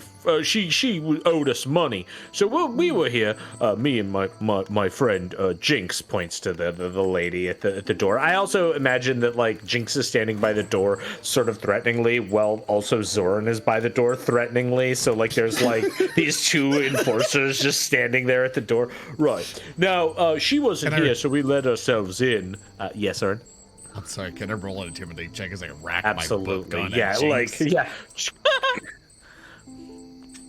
Good. In fact, I'm so glad that I invested in charisma because I have a +7 to intimidation. Jeez. I rolled a 24. That is scary teddy bear. That is the most frightening Poppet ever. Zoran looks up at Jinx, and I assume Jinx looks down at him, and he kind of looks at the door. She looks at the door. He looks back. She looks back at him. And like a magic shell, just ting, ting, ting, ting, ting. Comes out all empty with like magic smoke coming out, and he's like, mm-hmm. He just nods. She nods. Definitely. Right. Well, now that horror show at the door is done, let's get back to business together, shall we? I don't want no fighting. I kind of just want to take the rest of the day off, you know? You ever have one of those work days where you get your job done like 3 hours early and you can leave the office early? That's what I want out of today. The other thing would just be very messy. Wouldn't that be right, Jinx? Definitely. So, are we all in agreement that we don't want to have a fight here or any kind of bloodshed, that we can just leave with the money we've taken from this fine establishment? I don't really care the rest of what you do here. Hart looks up at Tellem like, we don't want to fight, right? Like, right? I see no reason two entrepreneuring groups should have to have any conflict. I only asked that, would you be willing to share any information you know on said, deceased party? You know what? How about you give me one of them their diplomacy checks? No.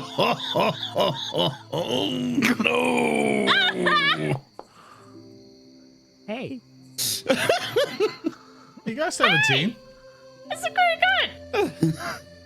You know, seems like fate smiled on you, friend. I could tell you a little bit, I guess. Even though I don't know why I'm negotiating with a ghost. I mean, it seems rather strange, but it's You get used to it.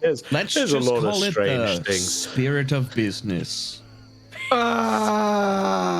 Anime darkness forms behind this half-orc as his eyes glow red. If you ever pull something like that again, I will put your face in these tusks and I will devour you whole. Cuts back. Anyways. I didn't know Binks had a stand. Jojo.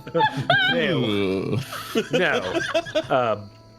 All I could say is that we had been giving Lisa some funding for a bit of alchemical treatment that she was getting from a medical clinic in the slums. Tellem claps his ghostly hands together. He's like, perfect. Exactly what we were looking for. I greatly appreciate your keen sense of negotiation. Do any of you have a map I could point out where it is? We kind of just wander around. Do any of us have a map? I mean, like, Tellem is just like, I'm fairly familiar with the area. Right, I have a map, so here, I'm gonna write it down here. I'm gonna suggest maybe in the future you buy yourselves a map. You might need it. Here you go, it's marked there. It's right by the sinkhole. You'll see the clinic's right there. At this point, I'm going to conclude our business here, and I think it's fair for us to depart in equal ways. No other problems. Are we happy with that? We'll get out of here now. Good. All right, Jinx, let's go. Definitely. And she opens the door. Right, goodbye, little scary bear man. Goodbye. And, like, I like that the rest of you are all on this couch. Like, Hart is in the middle, Gray and Beetle are on the other sides, and, like, Tellem is floating behind. Right, have a good day. And, like, Binks and Jinx just, like, walk out. Hey, free map. Free map. That was weird. It's profit. Yeah. So it seems that it seems we have our next lead. And they ransacked the house, so we can't. The house is not ransacked at all. I'm going to go ahead and say they've probably taken anything that they can sell of value to pay off the debt. That's what I meant when I said ransacked. They took the valuable. As you're looking around, like, the house is pristine. Like it clearly has not been ransacked. Wait, so they haven't taken anything? I'm talking money, like Correct. hard coin. Money, and that was it. Yeah, I'm talking hard coin. Is there anything physical that looks like it might be worth money if I sell it? Would you like to give me a perception check? Yeah. I like how there's no empathy. It's just like, oh, your head exploded. That sucks. I'll just rob your apartment. I'm gonna take I your am teeth and sell your literally things. dead, sir. It happens all the time. So, Beetle, you scurry off of the couch, looking around, going to the adjacent bedroom. You can see that there's like a bookshelf that contains various like books of hypnotism. They have a weight of about 1 bulk, but you could sell them for a whole gold piece probably. There's a hidden section in the wall that you find as you're snooping about, pulling back the head of the bed, and then there's like a loose stone that you're able to pull out, and inside you can see a sack. Inside the sack are 8 gold pieces, a silver ring, a standalone, very well polished silver coin. With stylized images of the king and the prince on either side, and then is a like red velvet kerchief that contains a vial of strange silvery liquid. There is a shred of parchment that rests between the vial and the velvet cover as you look at it, and it has a message that says, "Return to the clinic if you need more. Repeat business is a boon for us all." And it's signed by Jadius Quint. Jadius Quid. Just make a note of that. Chat for us. Okay. So Beetle does not take any of the books, but he takes absolutely everything in this hidey hole, and he runs out to the party. He starts showing them everything that he's got. There's some loose teeth in there still that got caught in the mess. And he pulls out the vial in particular and holds it up to Tellem, and he goes, "Does this look like the concentrated raw thing that you were talking about?" Can I mage hand it up to my face and examine it with an Arcana check? Yeah, absolutely. Okie dokie. Hey. It's about time. That's your only good roll for the rest of the day. I'm done. All right, write me off. That was I peaked. All right, so this is a type of magical alchemical drug called the Anima of Perfection. This is a unique drug. Could you say that again? Anima of Perfection. Okay, I wanted to make sure I heard that right. So this unique drug is made from taking small portions of fundamentals and refining it with various alchemical substances and alcohols. The result is a very silvery liquid that has an incredibly sweet taste.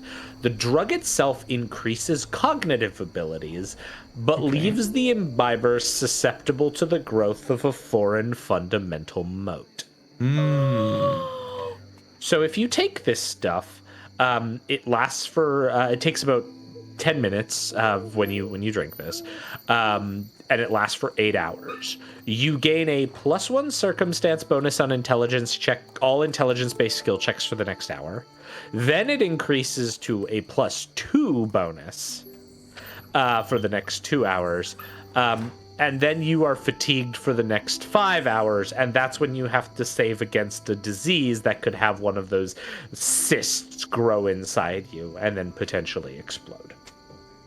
Wow, lawful tumors. Got it. So, yeah. Oh, wow. It's not a tumor. It's a fundamental. It's a moat. It's growing. The perfection. All right. So, like, as Tellem is like kind of fiddling with this, he will start to rattle off both the benefits and side effects of this alchemical mixture, and it very much sounds like this is the type of things that he has dealt in before, with just the way like he carries and describes its effects. And looking around at the party after relaying that information, he will then return it. Actually, no, he'll concentrate on it until it turns into a spectral form, and he will slip it into a pouch on his side, and he'll be like, "I will hold on to this. It can be fairly dangerous for the living, but I do believe we have found the source of our explosive decapitation." Well, we could bring that back to the gnome that looks so squishy and succulent, and we could be like, hey, this is the problem, and then they could go look into this scary clinic. Can I roll society to see how law enforcement works in the pump blaster? Absolutely. Perfect. Absolutely. 15 is what I got on the society roll. Very good. Good old 15. Okay. One sec here. I just pulling something up and also about to sneeze. Oh, he's gone. Okay, He's dead. they spared you from that. He's dead in Minecraft. Thurston has passed into the land of GMs of past. And it looks like we won, everybody. Good job. Sneeze took him out. Perfect. And then suddenly Pathfinder. the real twist happens. This is when Erndil takes over and does become the full-time GM. Okay, so you would know enough to note that bringing in law enforcement would bring unwanted attention to various businesses here. It might attract the attention of the Tyrants Guild, who are either corrupt officials or unfeeling undead. But also, calling in law enforcement could take like upwards of a week. And depending on how bad the situation is, you're not sure you want this stuff spreading for more than a week in here. Yeah. All right. So I will, as Tellem slips that in his pouch and Beetle suggests taking it back to Ricky, I'm like, I don't think that's such a good idea. My friend Beetle, I've worked in the, let's say, darker side of business, and should we do something like that, it may rouse individuals and parties we may not want to be on the bad side of. Not only that, you know but about these, the tax collectors. Gnomes? among other things. No. No one said anything about gnomes. But this is also something with how dangerous it could be. It may be something if we want to take it off the streets. If what happened to Elisa is any sort of indication of what could happen, well, think of that on a mass scale. I don't That's want a my lot of head exploding to explode. heads. Yeah, I don't want my head to explode. Exactly. Look at that. Like keen business acumen, Beetle. Oh, we could save people. That's great. Yes. But I was also thinking that, like any profits that are made by the unscrupulous individuals could also be, collected the money. by us and used for more noble purposes as well. Just say you want the money. As well And as taking this off we the need street. people to be alive to sell things and make more money. Exactly. It's just good business. I'm See, trying this to pay is off why my you're the mom's business mortgage. person. Oh yeah. Your mom. Yeah! How is she? I don't know, Heart. I've been with you guys. Don't you write letters or something? How am I gonna write letters? lives! Last week we were in a hole under a house! Oh, we fast forward to you making your approach to the clinic. The PTSD of We're previous just arguing adventures along come. the way. On the way there, I'm counting how much profit we could make with my abacus. Yeah. Aha. Yeah, you make your way down the streets, eventually leading to the clinic listed as Jadius Quince. The streets give way to a larger open space, though people are definitely not around, and in fact you can hear some like commotion further off several blocks away, but the approach to the clinic itself seems to be fairly quiet. It's near the large sinkhole. You approach, the building is nestled between several others, with like stacks of barrels and crates beside it. There is a sign that reads Jadius Quince Emporium on the front of it. And as you approach, you can kind of see the door is currently closed to the entrance. You should have took off your buffs, but I click it. Yeah, I Top right there. There you go. There we go. Knock, See knock. the door right up here. Boop. You can move your tokens, like see how you want to approach the building and whatnot.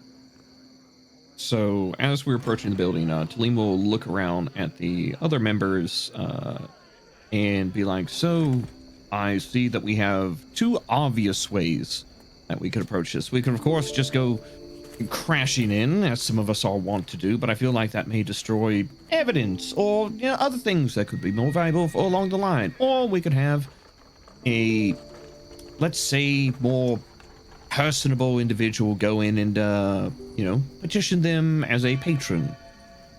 Heart. What? You're personable. Me? Yeah. We need somebody nice to go in and maybe act like a customer. Unless we just want to crash through the door. Say you're Zoran. looking for the good animal. Zoran do that. opens up his book and writes down something, and then he turns his book and holds it up to Tellem for him to read. Tellem will lean down and read what Zoran has written. You'll see in very fine writing in cursive and such, it says wish to buy one crime, please. Well, that is Zoran begins to walk to the door, waddling. Oh no! Look at him go! Sending to the door! Stop it! Look at him go. I'm following. None of your stuff. He knocks at the back of the spine of the book, just good old, just kook, kook, kook. Well, I suppose we're going this route. Hart is crossing his arm, looking a bit proud. You go, guy. You go. Tellem just stands in the back, his shoulders just kind of slumped, and he's just like, and he depressedly floats behind the group. There is no response after several seconds of knocking. He looks down sad. Oh, you tried. That's how you beat a party. Just have a closed door chat. I'd like to pick up a pebble. I'd like to pick up a pebble off the road and whip it at Zoran. Hey,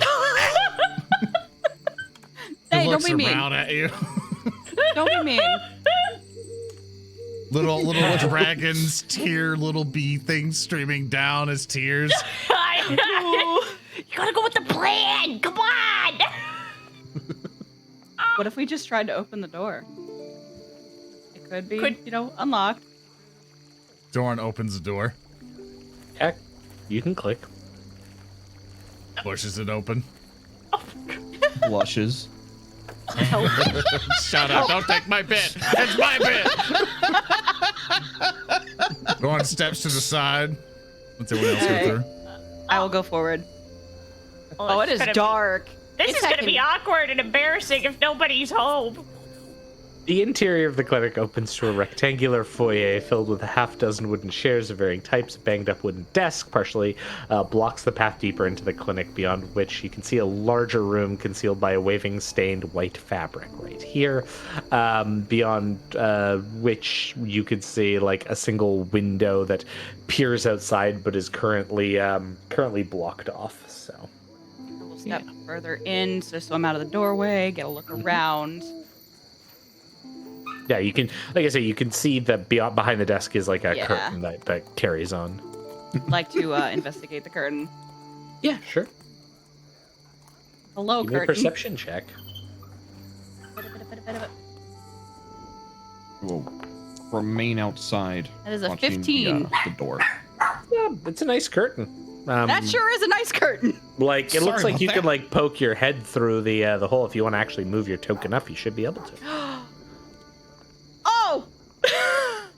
So you enter into the chamber, and as you do, there is like a distinct click sound, and you realize that like a small wire has been tripped as you pass through here. Oh, crap. One sec here, I just gotta roll something. Oh. No particular reason, of course. Context no for reason. For you and other people, I have my token on top of hers just so you guys Yeah. can see it. Yeah. I forgot to put observer in it. Sorry. I thought you did actually. So I thought so too, but I was super busy. My bad. We're good. We can no, go it's on. all good. Okay. So as you pass through, there's a click, and then something falls beside you. A vial of glass. It doesn't hit you directly, but it lands beside you.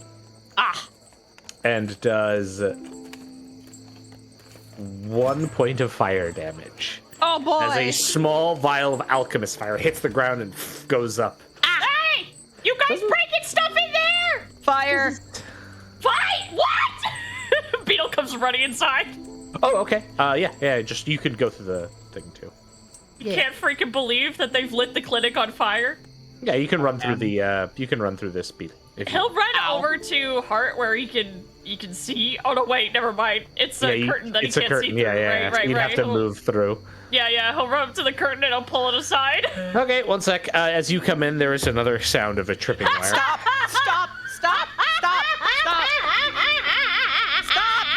This one directly hits you, Beetle.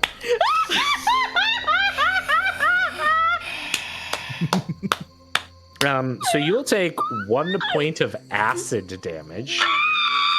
Thank you for moving me. Yes, yeah. I can't believe you guys are lighting the clinic on fire! As another vial falls, Stop. and you are splashed with acid. One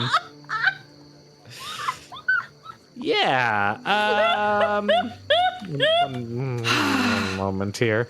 So that's cool.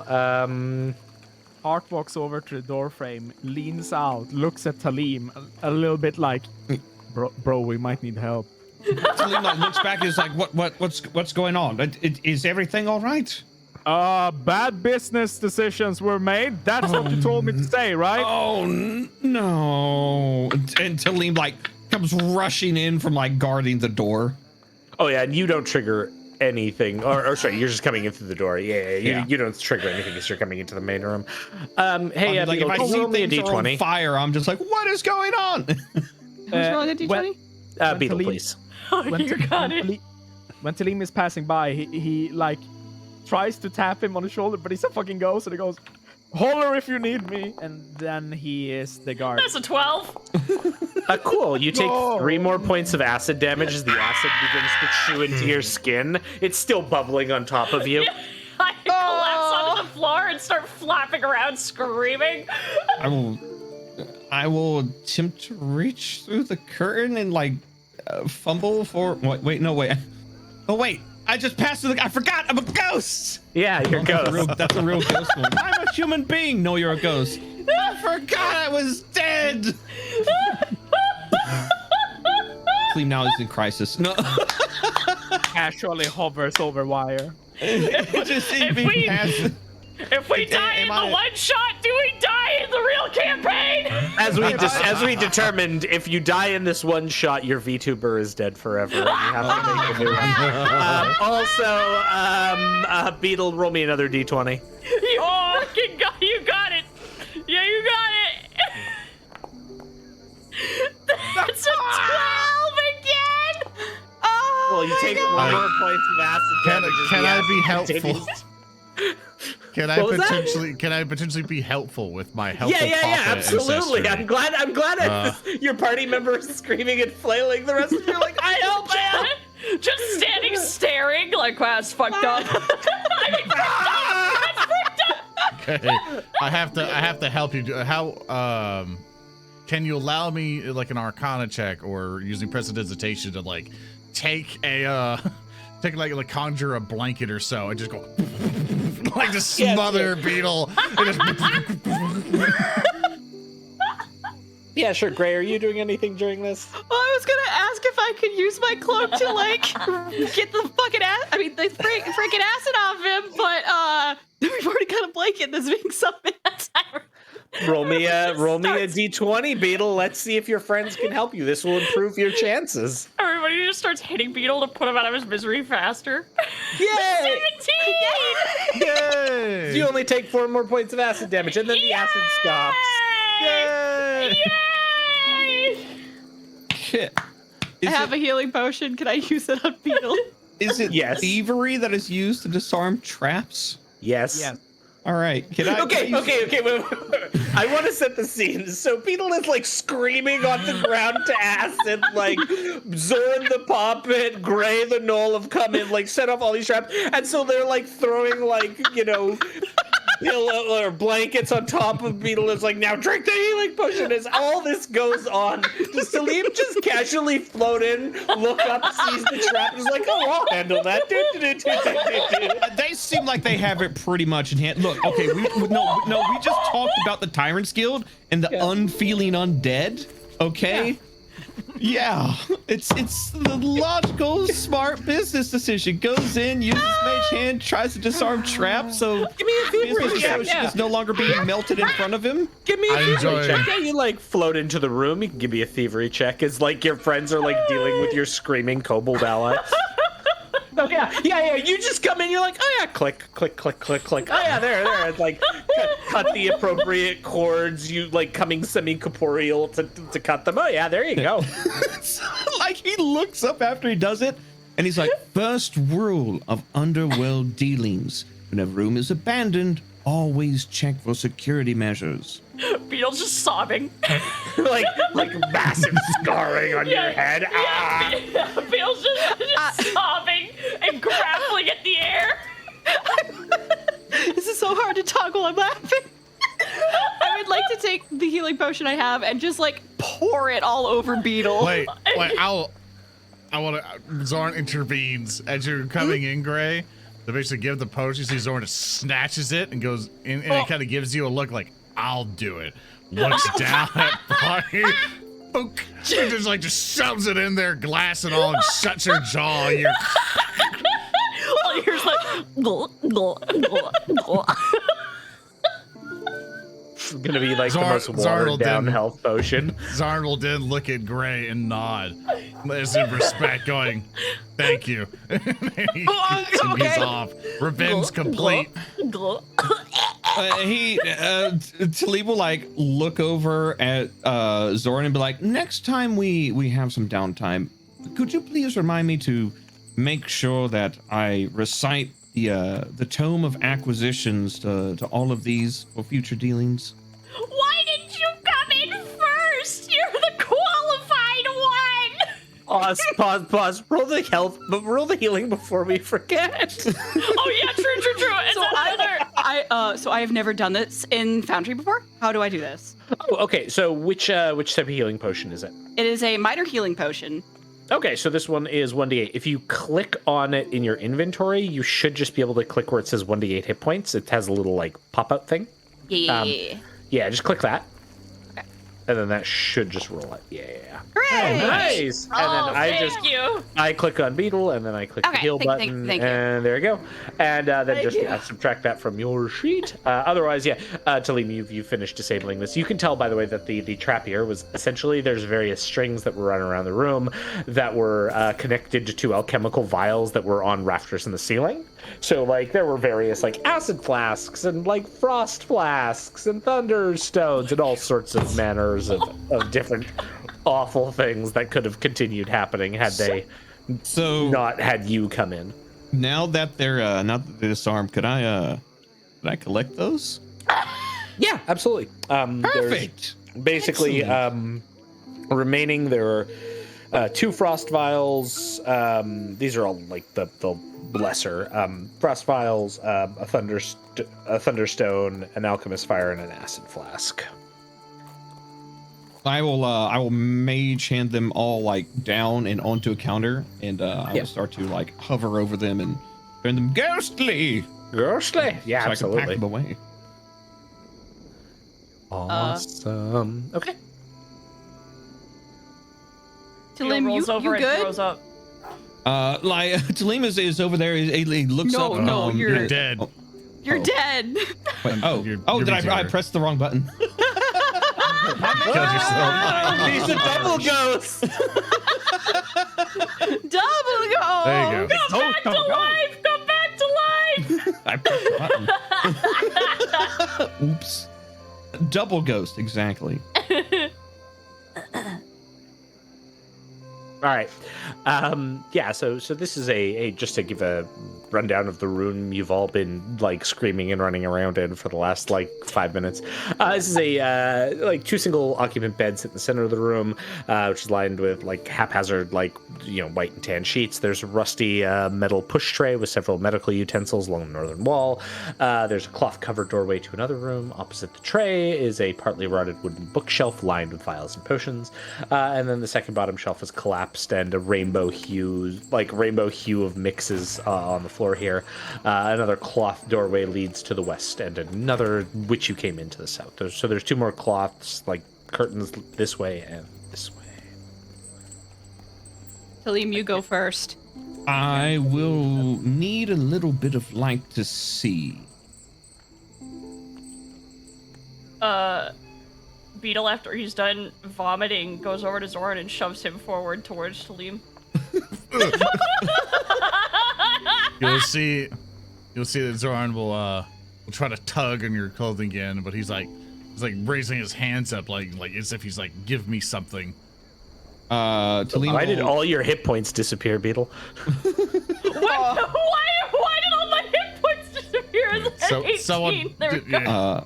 Because you Tellem will, shoved Zoran. There we go. take the brooch that sits at the center of his turban, and he will like undo it and like hold it out. He will then press his little stuffed mitten paw on it, and then you can apply that spell effect light to yourself now as it begins Nice. to shine. There you go. And he will then pin it back onto his turban, and he will float towards the let's go for the west? this one. Yeah, This absolutely. He has a headlamp now. I do. It's actually, I've become a. Okay, there we go. This way. Yes. All right, that leads into a living space. You can see there's like a bedroll on the south. Shelf along the north acts as an impromptu kitchen. Most of the foodstuffs here are preserved rations. There's a cloth that is draped over a sconce in the wall, which just from looking at it, you can tell underneath it is an ever-burning torch. So, like, the cloth is meant to just obscure the light so someone could sleep in here. Can you give me a perception check as you come in here, Tellem? I absolutely can. It's not my best roll, but got a 13. Good enough. You're able to tell in this chamber as you come in, it hasn't seen use in, like, at least 2 or 3 days. Oh. Makes one wonder. Perhaps the good physician might have been using their own product. And kind of root around, like look under things, look for any signs of the anima elixir, and like maybe it was stored somewhere, or maybe it was mixed somewhere while I'm in this location, I guess. No, you're not seeing absolutely anything in here beyond just like sleeping in food equipment. Okay, I will poke my head out and be like, and to everybody else, basically, wait a second, Where did Gray and Hart go? I'm out here. I'm fine. Yeah, Where they is- disappear. yeah, it's on you. Hello? It's on you. As they're leaving, Zoran's gonna press his hesitation, like lift up that ever-burning torch, take off the cover, and then carry it with him. Yeah, absolutely. Nice. Stuffed bear with torch. Adorable imagery. So you Adorable. said in Nothing here will go wrong. Yeah. nothing will ever go wrong. So you said that in this area is where it looked like the alchemical. Does this look like the lab itself, or just where alchemical items are being stored?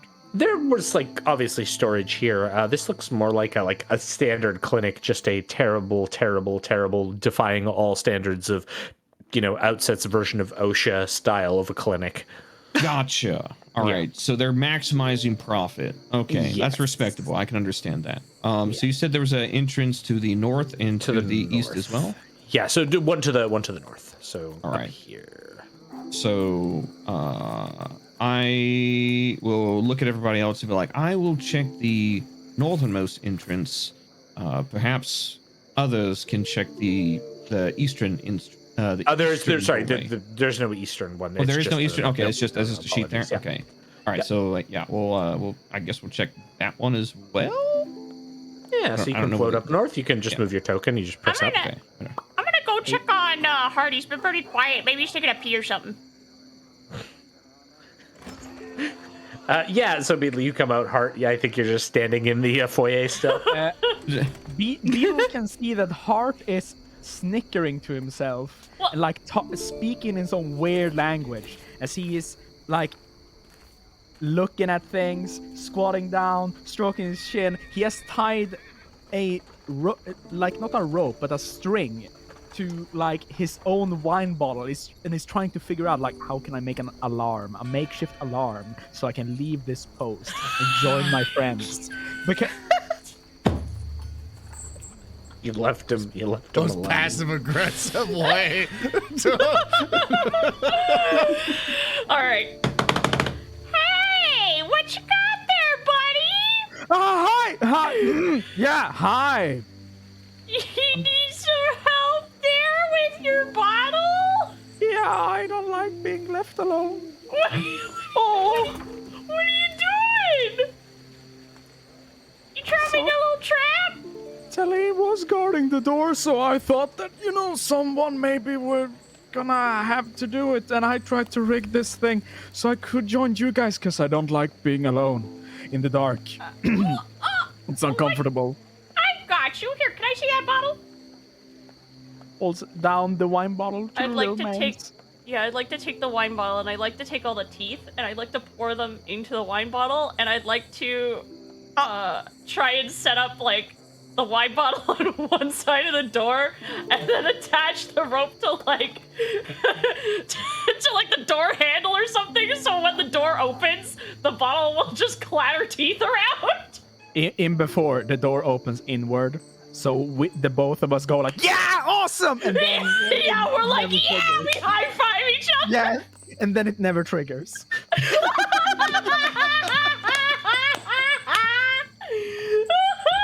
We both high five. We leave the room. We think Yeah. we're super smart. Yeah, we're going to join the others. Hart takes one footstep. The reverberation just causes it to collapse. We're so I smart, tried. dude. We're so smart. Let's go. All right, so yeah, you managed to come up to the northernmost room with your companions and Tellem. Tellem, as you float in, you can see a single wooden desk filled with paper stands at a slanted angle at the northern edge of the room. The northwestern wall is a sturdy wooden bookshelf that stands entirely empty, with a torch scone at its side, providing light in the room. Papers and documents fill the surface of the desk, while a single doorway covered by a white cloth allows entry to the room. That's where you came in. However, as you were coming in, can you give me a perception check? I absolutely can. Yeah. Oh, a 19. So you can tell that this wall here Yeah. is very much slanted slightly, and you can see like the slightest hint of it like jutting out, as though someone could put their hands on it and pull it open. I will look down at Zoran, a little bit of Poppet that he is, and be like, I believe we may have found a place that the good physician doesn't want discovered. It may further our investigation. He nods. At that point, Tellem will poke his head out and to the others, be like, I think we found a secret. I think we found an entrance to deeper in what could be this complex. Oh no, not again. Tell me it's not a hole in the wall. Tellem looks down at Beetle and like kind of like floating, but like also squats down, like puts his hands on his knees, and it's just like, would you classify a doorway as a hole in the wall? Yeah! It's I'm just got wooden afraid it hinges is. in the way. No! This is just like last time we went to somebody's house. Look, I won't say it'll be fine, but Maybe there'll be less It won't be spiders. Although I'm not too hopeful because there have already been like 4 spiders. at least Tellem, 4. he like flips a hand over and like motions between Beetle and Gray. It's just like, look, worst case scenario, there's more spiders.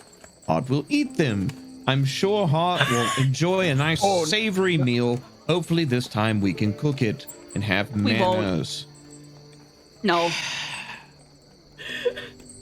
I'm He'll sorry. I'm sorry about that earlier, by the way. It's You guys know me. I typically like to cook my food.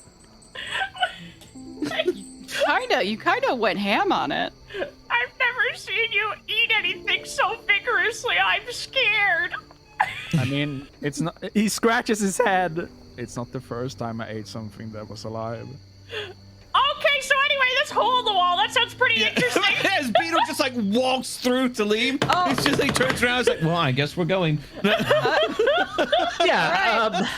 Okay, so all of you make your way through this like hole in the wall, which leads to a set of stairs.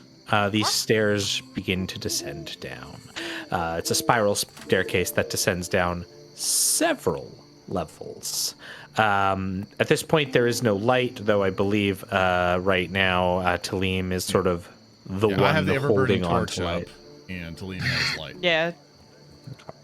So- You go first, buddy. So I got my stuff toggled. Yeah, okay. I'm gonna. So Tellem and Zoran are kind of in the front, probably Heart in the middle, then Gray and Beetle. Oh, yeah. Yeah. Yeah. And since Beetle is kind of like off in the middle, he'll call ahead and be like, try and walk down the stairs on all 4s, so if there are any ropes close down by the feet, you'll see them. If anyone who has crafting or society can give me a check. Oh yeah, sure. 21. Anyone from Beetle, nice. Tellem with 17. 17, cool.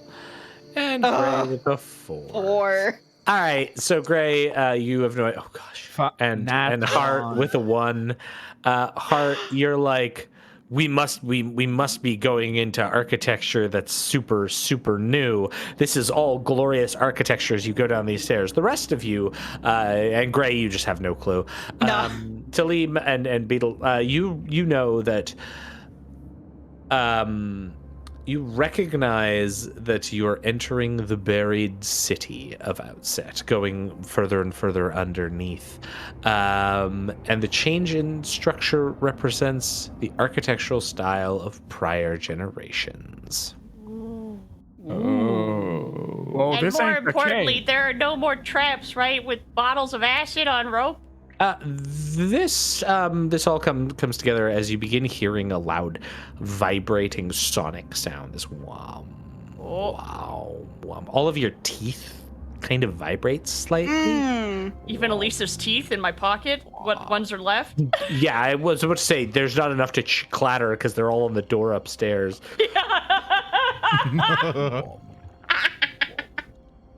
Where's So no smart. Eventually, Space boost elemental. the area begins to provide light, and you find yourselves making a turn in the stairs, heading towards a immense circular stone chamber that has a ceiling that rises up almost 30 feet.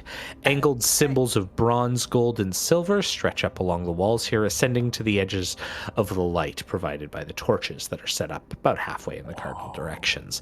The center floor of the chamber is covered in a higher concentration of such symbols, above which floats a mass of liquid platinum metal that shifts into a conical form before creating a duo of thin discs at its ends, and then like seeming to spiral around each other. There's the passage you came in, and then there is a wooden door far to the like west of the room here.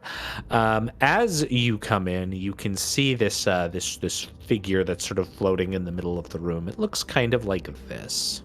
As I share the art piece, and then we'll move over here. Oh. Whoop, whoop, Huh. whoop, whoop. This is like one of the halls of ancient tales of old.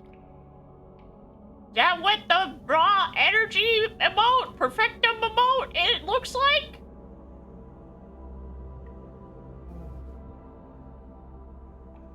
Beetle You can reaches to certainly give jostle- me an Arcana, Occultism, or Religion check. Beetle reaches to jostle Tellem's robes for a response, but his hand just goes through him. Zoran will roll an occultism check. I will roll an Arcana check. I will also Zoran roll got an a occultism. 23. I got a 10. I got a 10. Happy with those results? Thank goodness the Zoran with the 23 who can't speak got that 23. Zoran got with a the plan. 23 can't speak. Okay. All right. So, Zoran, you recognize this as a lesser fundamental being known as a perfectite particulum.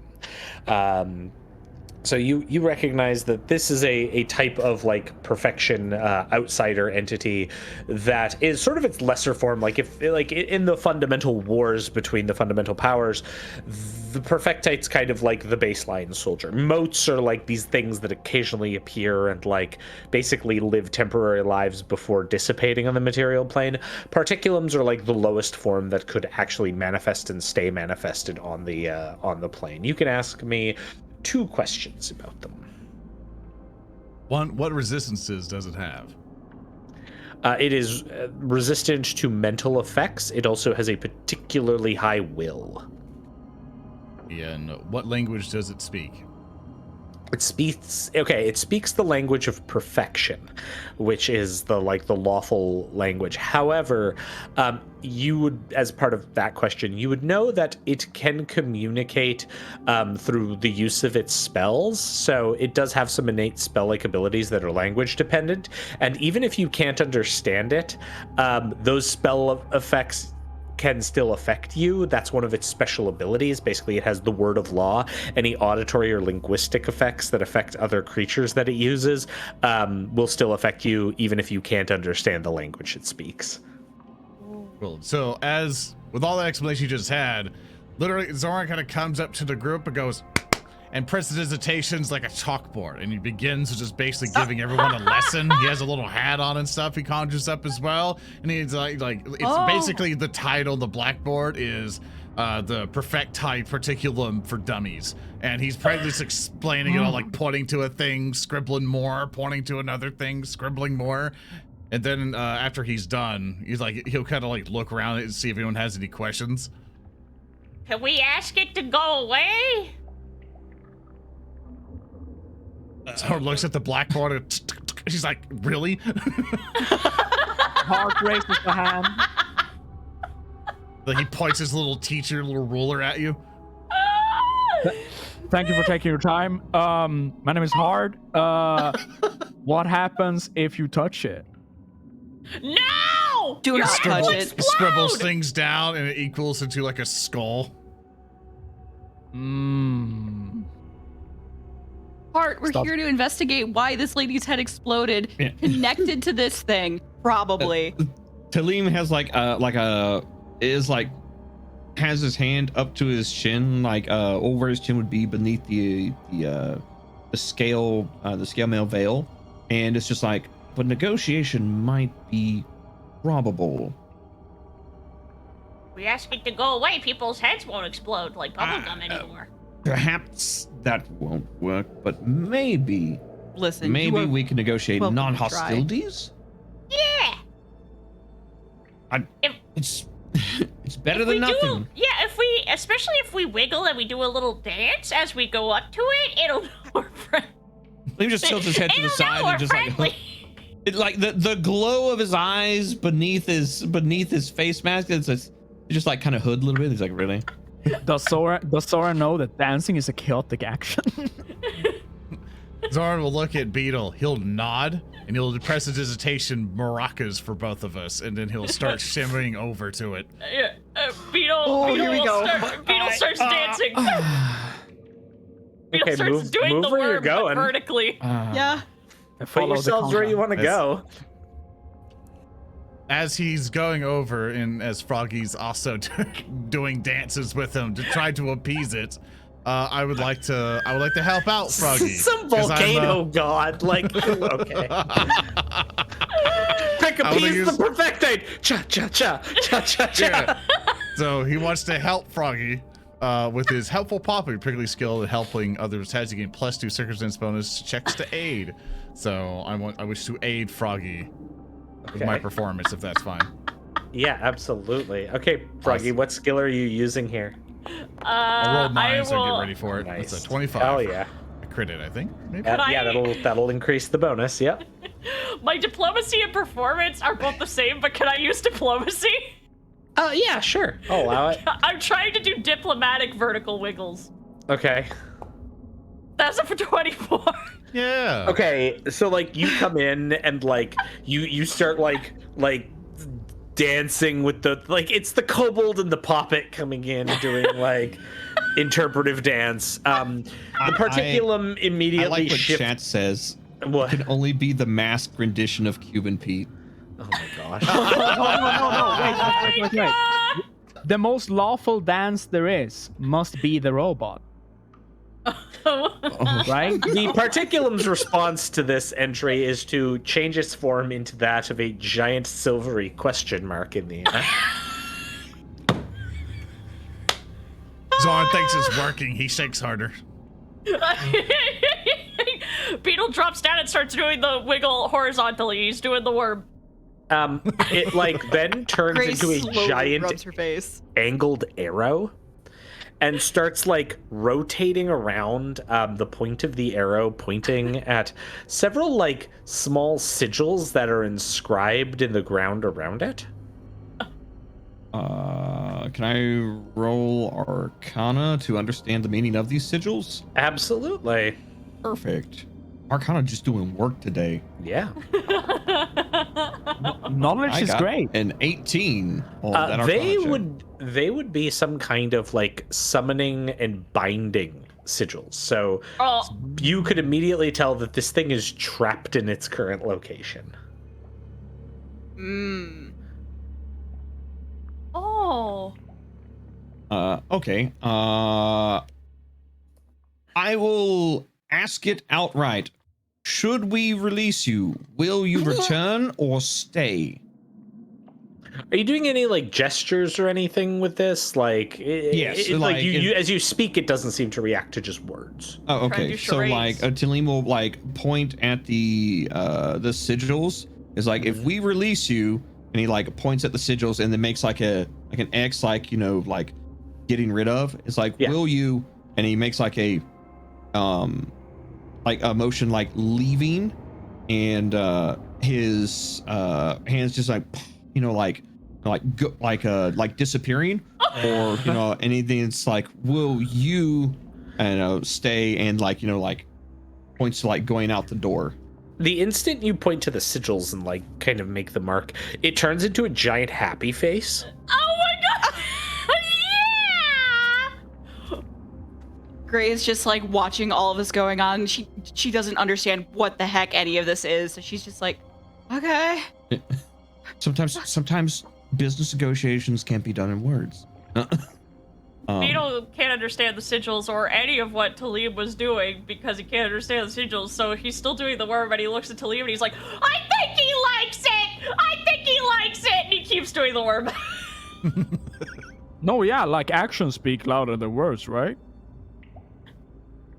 In this case, I think literally. Yeah. So it appears that this is a binding / summoning circle, and these sigils are what keeps it here. What I'm trying to figure out is if we release it, will it go back to the fundamental law, or will it remain here and possibly cause chaos, which we don't. I mean, that would be against its nature. Well, it made a happy face at the notion of being released, so maybe it just wants to go home. I'm sure a demon that has been binded to the material would also make a happy face at the notion of being released. Yeah, but he's just a little guy. Gives a thumbs up, turns into a giant thumbs up emoji. I can't believe we're dealing with a fundamental emoji monster. No, it's Twitter. Kill it. No! Turns into a silver blue bird button. No! Turns into a giant hashtag. No. No. My mom made chicken nuggets. Please let me leave. No chat. No eggplant emotes. Well, why don't we go see what's on the other side of that door over there? Beetle stands up and points. Tellem will look at the fundamental and be like, make a motion like 1 second, and then he will point to the door, and he will be like, do like a Grief face. Angry face, and so he points to the door and he like makes a thumbs down, like bad, like X. It turns into like a knife and makes a stabbing motion.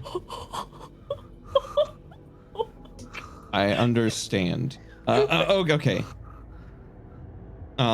So I will. Tellem will then point at it, and then point at everyone in the group, and then we'll motion to like everyone in the group, and then point at the door, and then make like the finger across the throat, and then point, and then like make a motion like they are walking back in, and then point to the fundamental, and like point to the runes.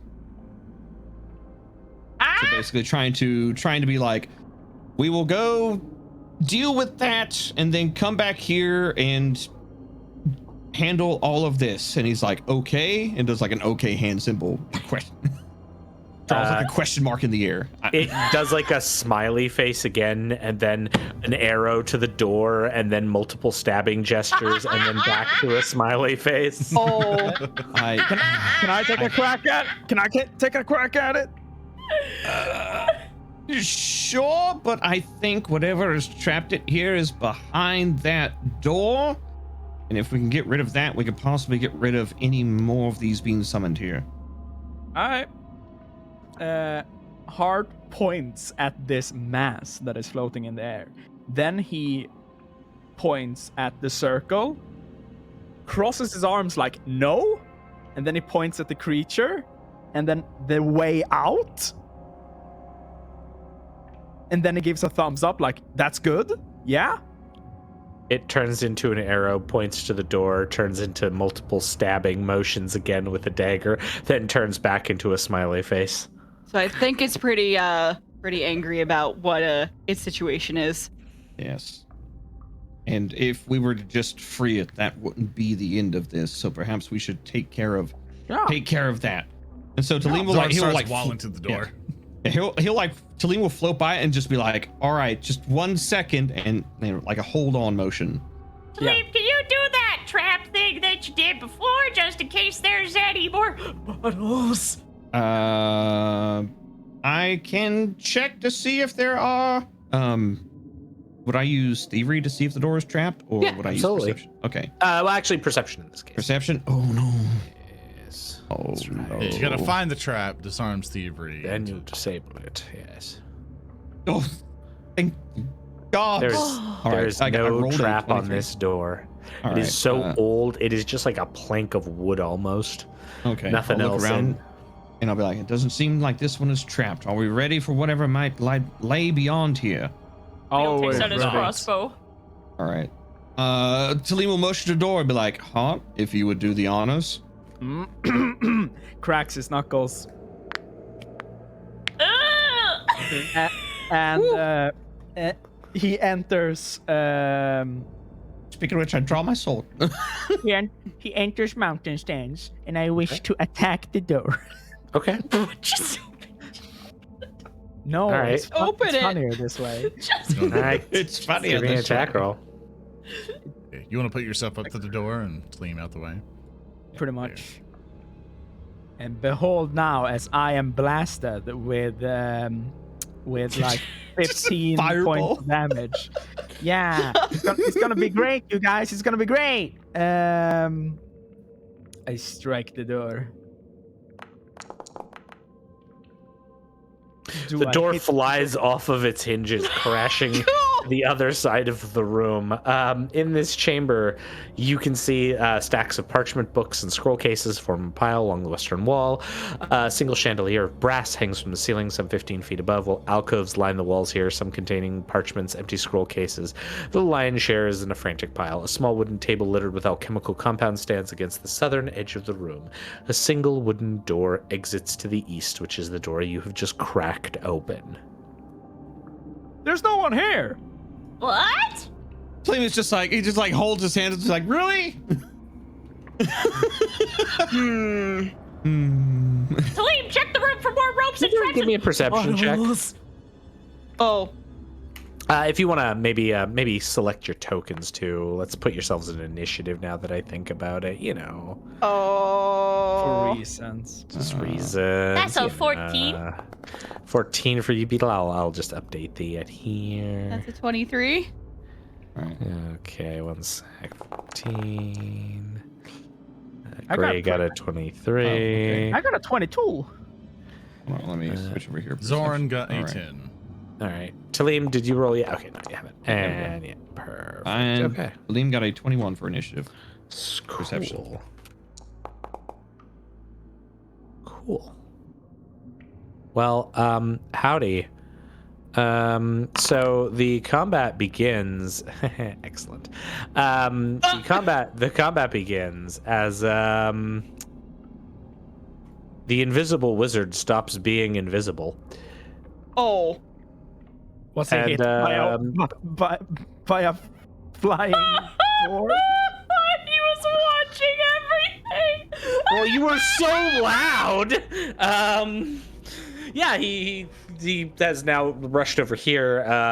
As you have been looking around, he will start us off, and the first thing he does is hey Hart, my friend. Yeah. Just gonna cast a magic missile, a 3-round magic missile at you. Thank you. Thank you. I appreciate it. Let's see if I can get 11. Probably not. No, not like that. I can get 9 though. That's pretty cool. That's pretty nice. It's pretty nice. It's pretty nice. You're pretty hurt. Yeah. Zoran, you get to go next. Awesome. Zoran's gonna look at him, and then you're gonna see he's gonna go. Book opens up, and I am going to cast Animate Dead Heightened because of my magic melting stuff. And it's going to be at 3rd level, in which I think I provided you a token already. Wait, one It's a sec. flaming Wait. champion. Sorry. So I need to double one- check this. I have What are one you spell doing? slot. I have one special spell slot for the Shattering Gem, and then I have the meta magic thing that allows me to go +2 spell levels. Which one was that? The it is the feat. Let me get it for you. Spell blending. Okay, one sec. 2 I've slots already for gone bonus through the spells. whole thing. So basically, what it does is Yeah. pretty much allows me to go +2 spell slots practically. So I'm at 2nd level. So I can only get it up. Pretty much go it up just a little bit more. So 2nd level type of summoning bit. Yeah, okay, sorry. You said 3rd, and I was like, So, okay. Yeah. Sorry. Let me see here.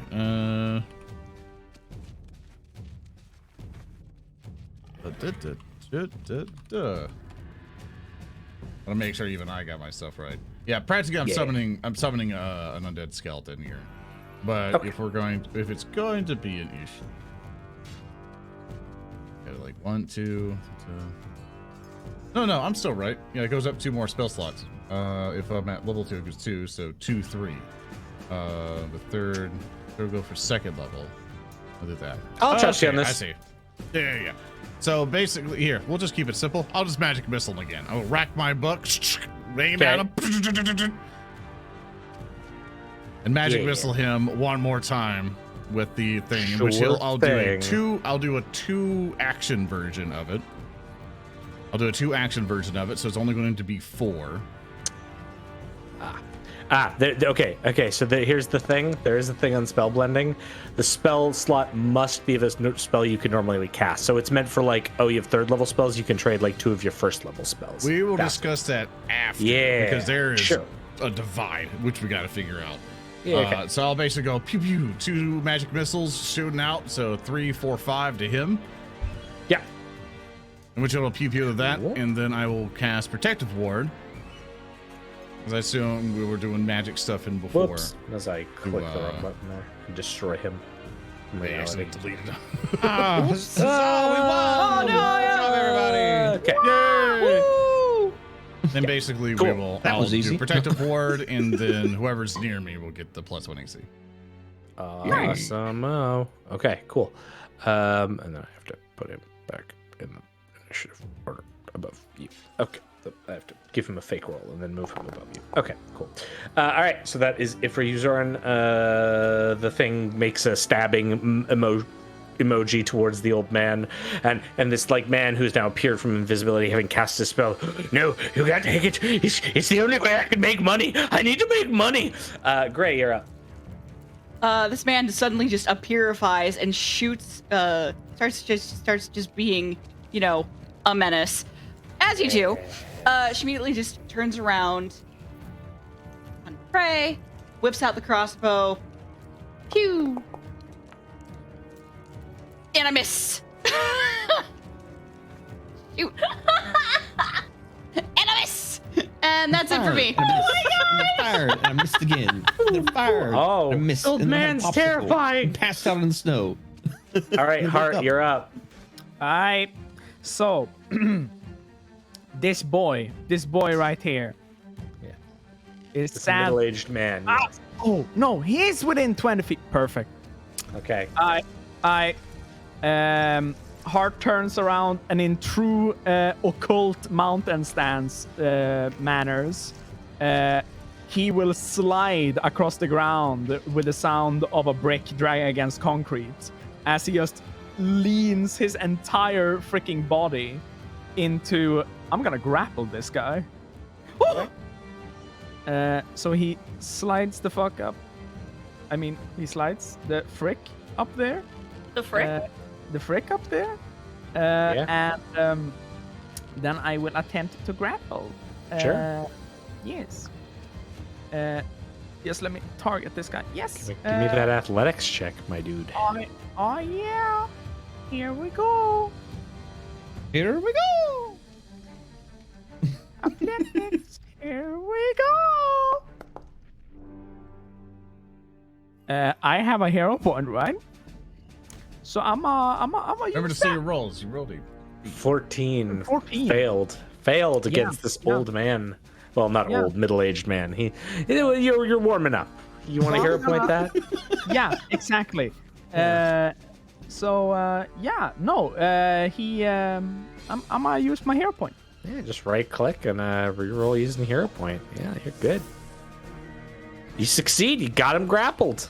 Yeah. So it's a feint grab that goes into grabbing him. Oh, yeah, absolutely. And when he has him grabbed, he makes this smile that perks a little bit further than an actual human should be able to do.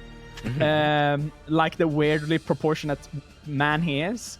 And then he wishes to just slap this guy across the chest with an open hand, as Just Do it a flurry of blows. One at -5 and one at -10. Let's go. Come on, I believe. Oh, that's That's a miss. not going to do. That's a miss. That's a And miss. the last one. Let's Yes. go. That's No. also a miss. Sorry. Don't worry about But it. you've got I him gotta health. You've grab got him him. health. That's Got the him health. important part. I'm doing my tank options. I have 2 HP. All right, Tellem, you're up. All right. So in that case, I will. You know what? Yeah. Let's do this. I will slide up to. Let me measure this out real quick. Right. Oh wait, wrong button. Ah! I will drift up. Tokyo drift up right here. And with my sword already out, whip it around myself and use a spell strike against the old man. Okay. All Oh, right. do you have to be adjacent to him? Or, oh no, you have the whip. That's Just right. reach. Yeah, I gotta Yeah. reach. I got that cool Ivy Soul Calibur whip sword. Do 'Cause it it's up. nifty. And so I will do a regular attack, and then I will also use Shocking Grasp in conjunction with that. Sweet. And so basically, Tellem whirls the Ascol around him, lashes out with it as lightning crackles across it for a hits. hit. And that is 9 points Ooh, of very regular nice. slashing damage. And then, wait, hold on, where's my spells at? Here they are. And then for the Shocking Grasp, it does 11 points of electricity damage. Nice. And hold on, wait. Plus, And I- persistent electricity. Oh no, wearing metal armor. He's not. Wearing okay, metal okay, armor. yeah, all right. And that is my turn. That looks like it messed him up. He's like, Yeah. no, you won't. Yeah, I need to make money. You can't take it from me. I'll stop all of you. Beetle, you're up. Heart is at 2 HP, right? So he's bloodied. Correct. Well, Okay. he's hurt real bad. Yeah, Oh, yeah. No, I'm this hurt. Okay. Use So no I goggles. am going to take out my Wand of Heal, which should be recharged by now, even though I'm not sure how to update the charge in my inventory. And I'd like to charge it for 2 actions to heal Heart for a 1d8 plus 8. Yeah, roll that 1d8 plus 8. 1d8 plus 8. Nice. 14 to Heart! And then, Got it. am I able to use my last action to attack with the crossbow, or am I going to have to ready it again because I took out I would the wand? assume you had. Oh, well, what kind of crossbow do you have? Is it like a two-handed or a one-handed? It is a one. I'm assuming one-handed. It just says freaking crossbow. Yeah, no. It doesn't have the two-hand property. So yeah, Yeah. you're good to go. Yeah. Okay, shit. Make attack. Pew. I got to remember clicky and then roll attack. Woo! Oh, wow, That's a that'll hit. 24. That will hit. Damage. Roll me damage. 7. Wow, you are all rolling on fire right now. Okay. He's like incredibly beat up. We're gonna take his teeth. I was thinking more, marketable items, but I mean, sure. We need to make Take more his traps. Take his shoes. Take his Gonna shoes. move to Take there. his shoes. He is grappled. That's right. Yeah. That's right. I am grappled. All right. Well, fine. I guess I have to. I guess that's right. I forgot he's grappled. Okay. Well, fine. I Yep. guess I'm gonna have to see if I can make my concentration check or my flat check to do a manipulate action. You can't escape the hard hugs. Okay. He can do something. That's the important part. Give teeth. He's trying to run like a nerd. He's gonna cast telekinetic maneuver. Yeah, against Heart to push Heart off of him. All right. Dang. He does. Yeah, So he straight will up. push you back 5 feet, which will end the grabbed condition. And then he'll move to the He's running. Okay. taking a tactical position at the door. Zoran. Zoran aims his book at him. We've all played this game, this in the battlefield. I'm running. Get him in the back. He fires telekinetic projectile. Bang! Yeah. That's a 3. Got a hero point, that one. Howard. Give me 20. Give me 20. Yeah! Are you serious? Please roll Oh damage. my god. I get Please a roll 20. that crit damage. And I had to balance Yeah. out for that hero point roll where you got the exact same thing. Hold on. Why were you rolling attack again, sir? I misclicked. It's right by the damage button. Yeah. All right. Wow, 1 on the die, but it's going to be 10 total to him. Because it's crit damage. He's still up. He's like, you have 1 action left, right? I do have 1 action left, and he will pursue with his little feet going. Oh my gosh. Look at him go. So Terrifying. he will not sustain protective ward because of that. Okay. So can I move through him through the You absolutely can. 10, 15, 20, 25. Can you roll me a He'll D20? pursue. Sure can. Uh-oh. 19. You're so lucky. You do not disrupt the sigils on the ground and run straight through. Good. All right, he runs through. Going right after him. Okay. End of his turn. All right. That's that. This thing wiggles like more stabbing. The stabbing motions become way more vigorous. Gray. See, my range on this is pretty Snipe 'em. frickin' long. Yeah. Oh yeah, you're clearing range. You're good. Strike this lad. This awful little slimy lad. Yeah. Yeah. I'm a little slimy man. And a miss! Oh my god! You gotta. Do you have a hero point? You have You a have hero a point. I do? Yeah. Oh my gosh. Let's go. There you go. Oh. Oh, let's go. Roll damage. Roll 19 damage. For people listening, that was a 26. For 26. 26 total. And that is a 6 damage. You hit him in the back of the head with your bolt, causing him to stumble forward, dead on the ground. Oh, okay. There's a big smiling face in the middle of the chamber as the Perfectite. Yeah, like Jack Nicholson .gif in Perfectite silver. Oh no! So messed up. That's so messed up. That's so menacing. Yes. Quick, loot his corpse. And with that, adventurers, you have defeated the nefarious Jadius Quint, who had a tragic backstory of being kicked out of the Stop. higher end merchants area, coming here Stop. to set up a clinic to prey on the weak, but then finding this sealed doorway that led to this Perfectite that was imprisoned here centuries ago by prior wizards who were experimenting on it, and then it was simply built over. Jadius Quint found it and realized, I could make some pretty cool alchemicals out of this, which he ended up doing, not realizing that it would cause people's heads to pop. And then when he found out, he was like, I could sell it for a bit longer and then leave town. But you have come and stopped it, and in doing so, prevented the perfection infection. Good job, everyone.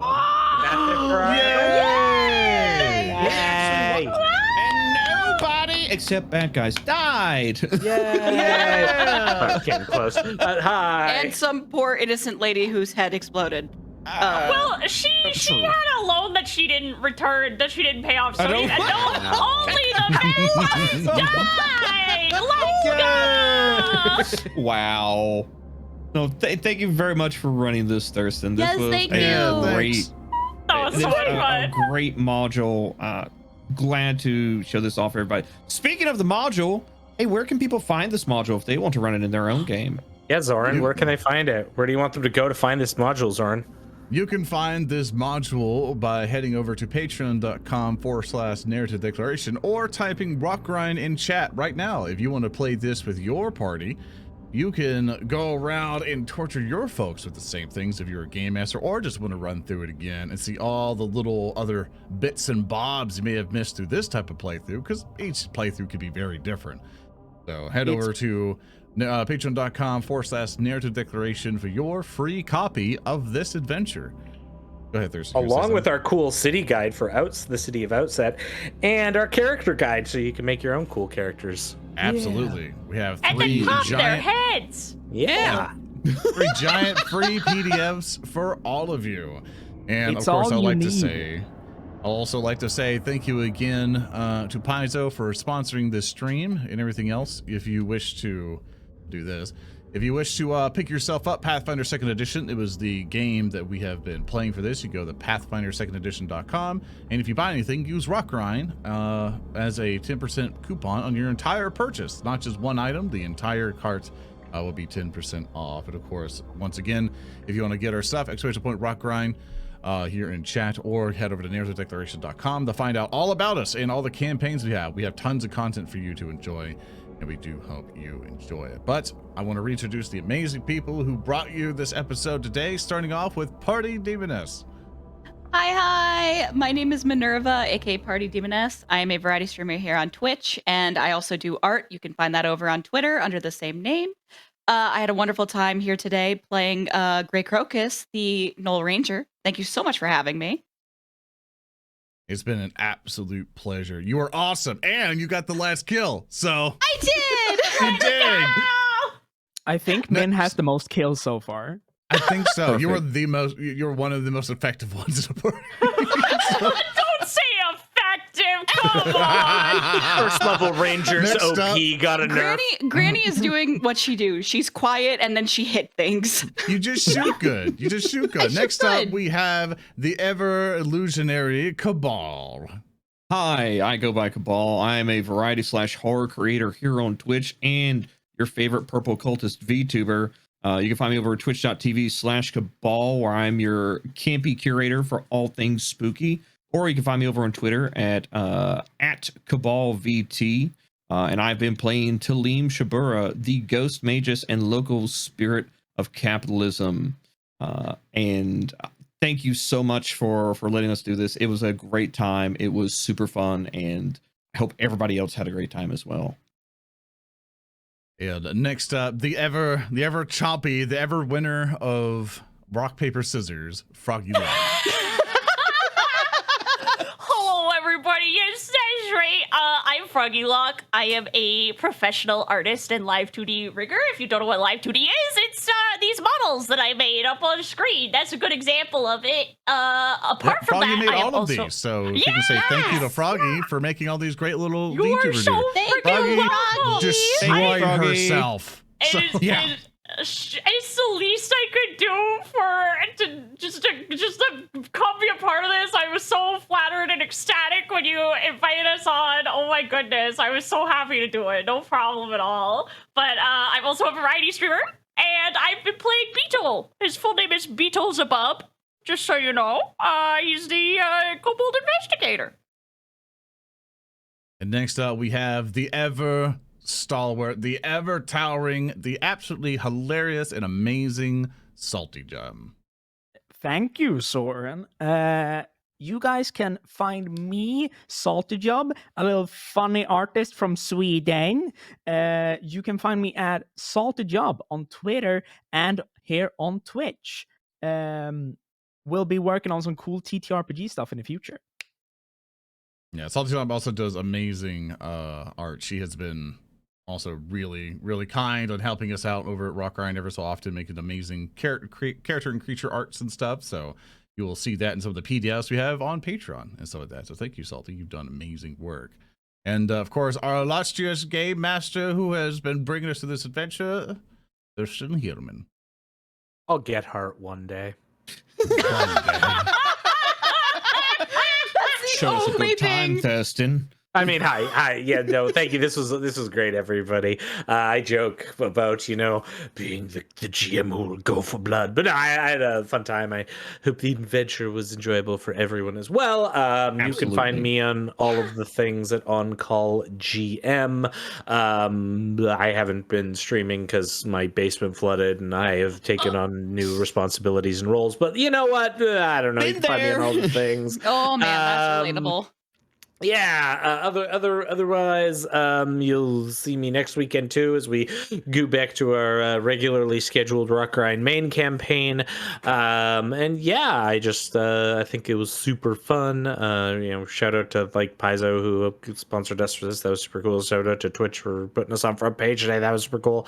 Otherwise, yeah, you can find me the places, and I do the things, and I write the adventures, and that's all. Oh yeah, Super thankful for very it. technical term. Thurston. Yeah, thanks, Thank Paizo. you. Thanks, Thurston. Thanks, all of you. Absolutely amazing folks. And viewers like you.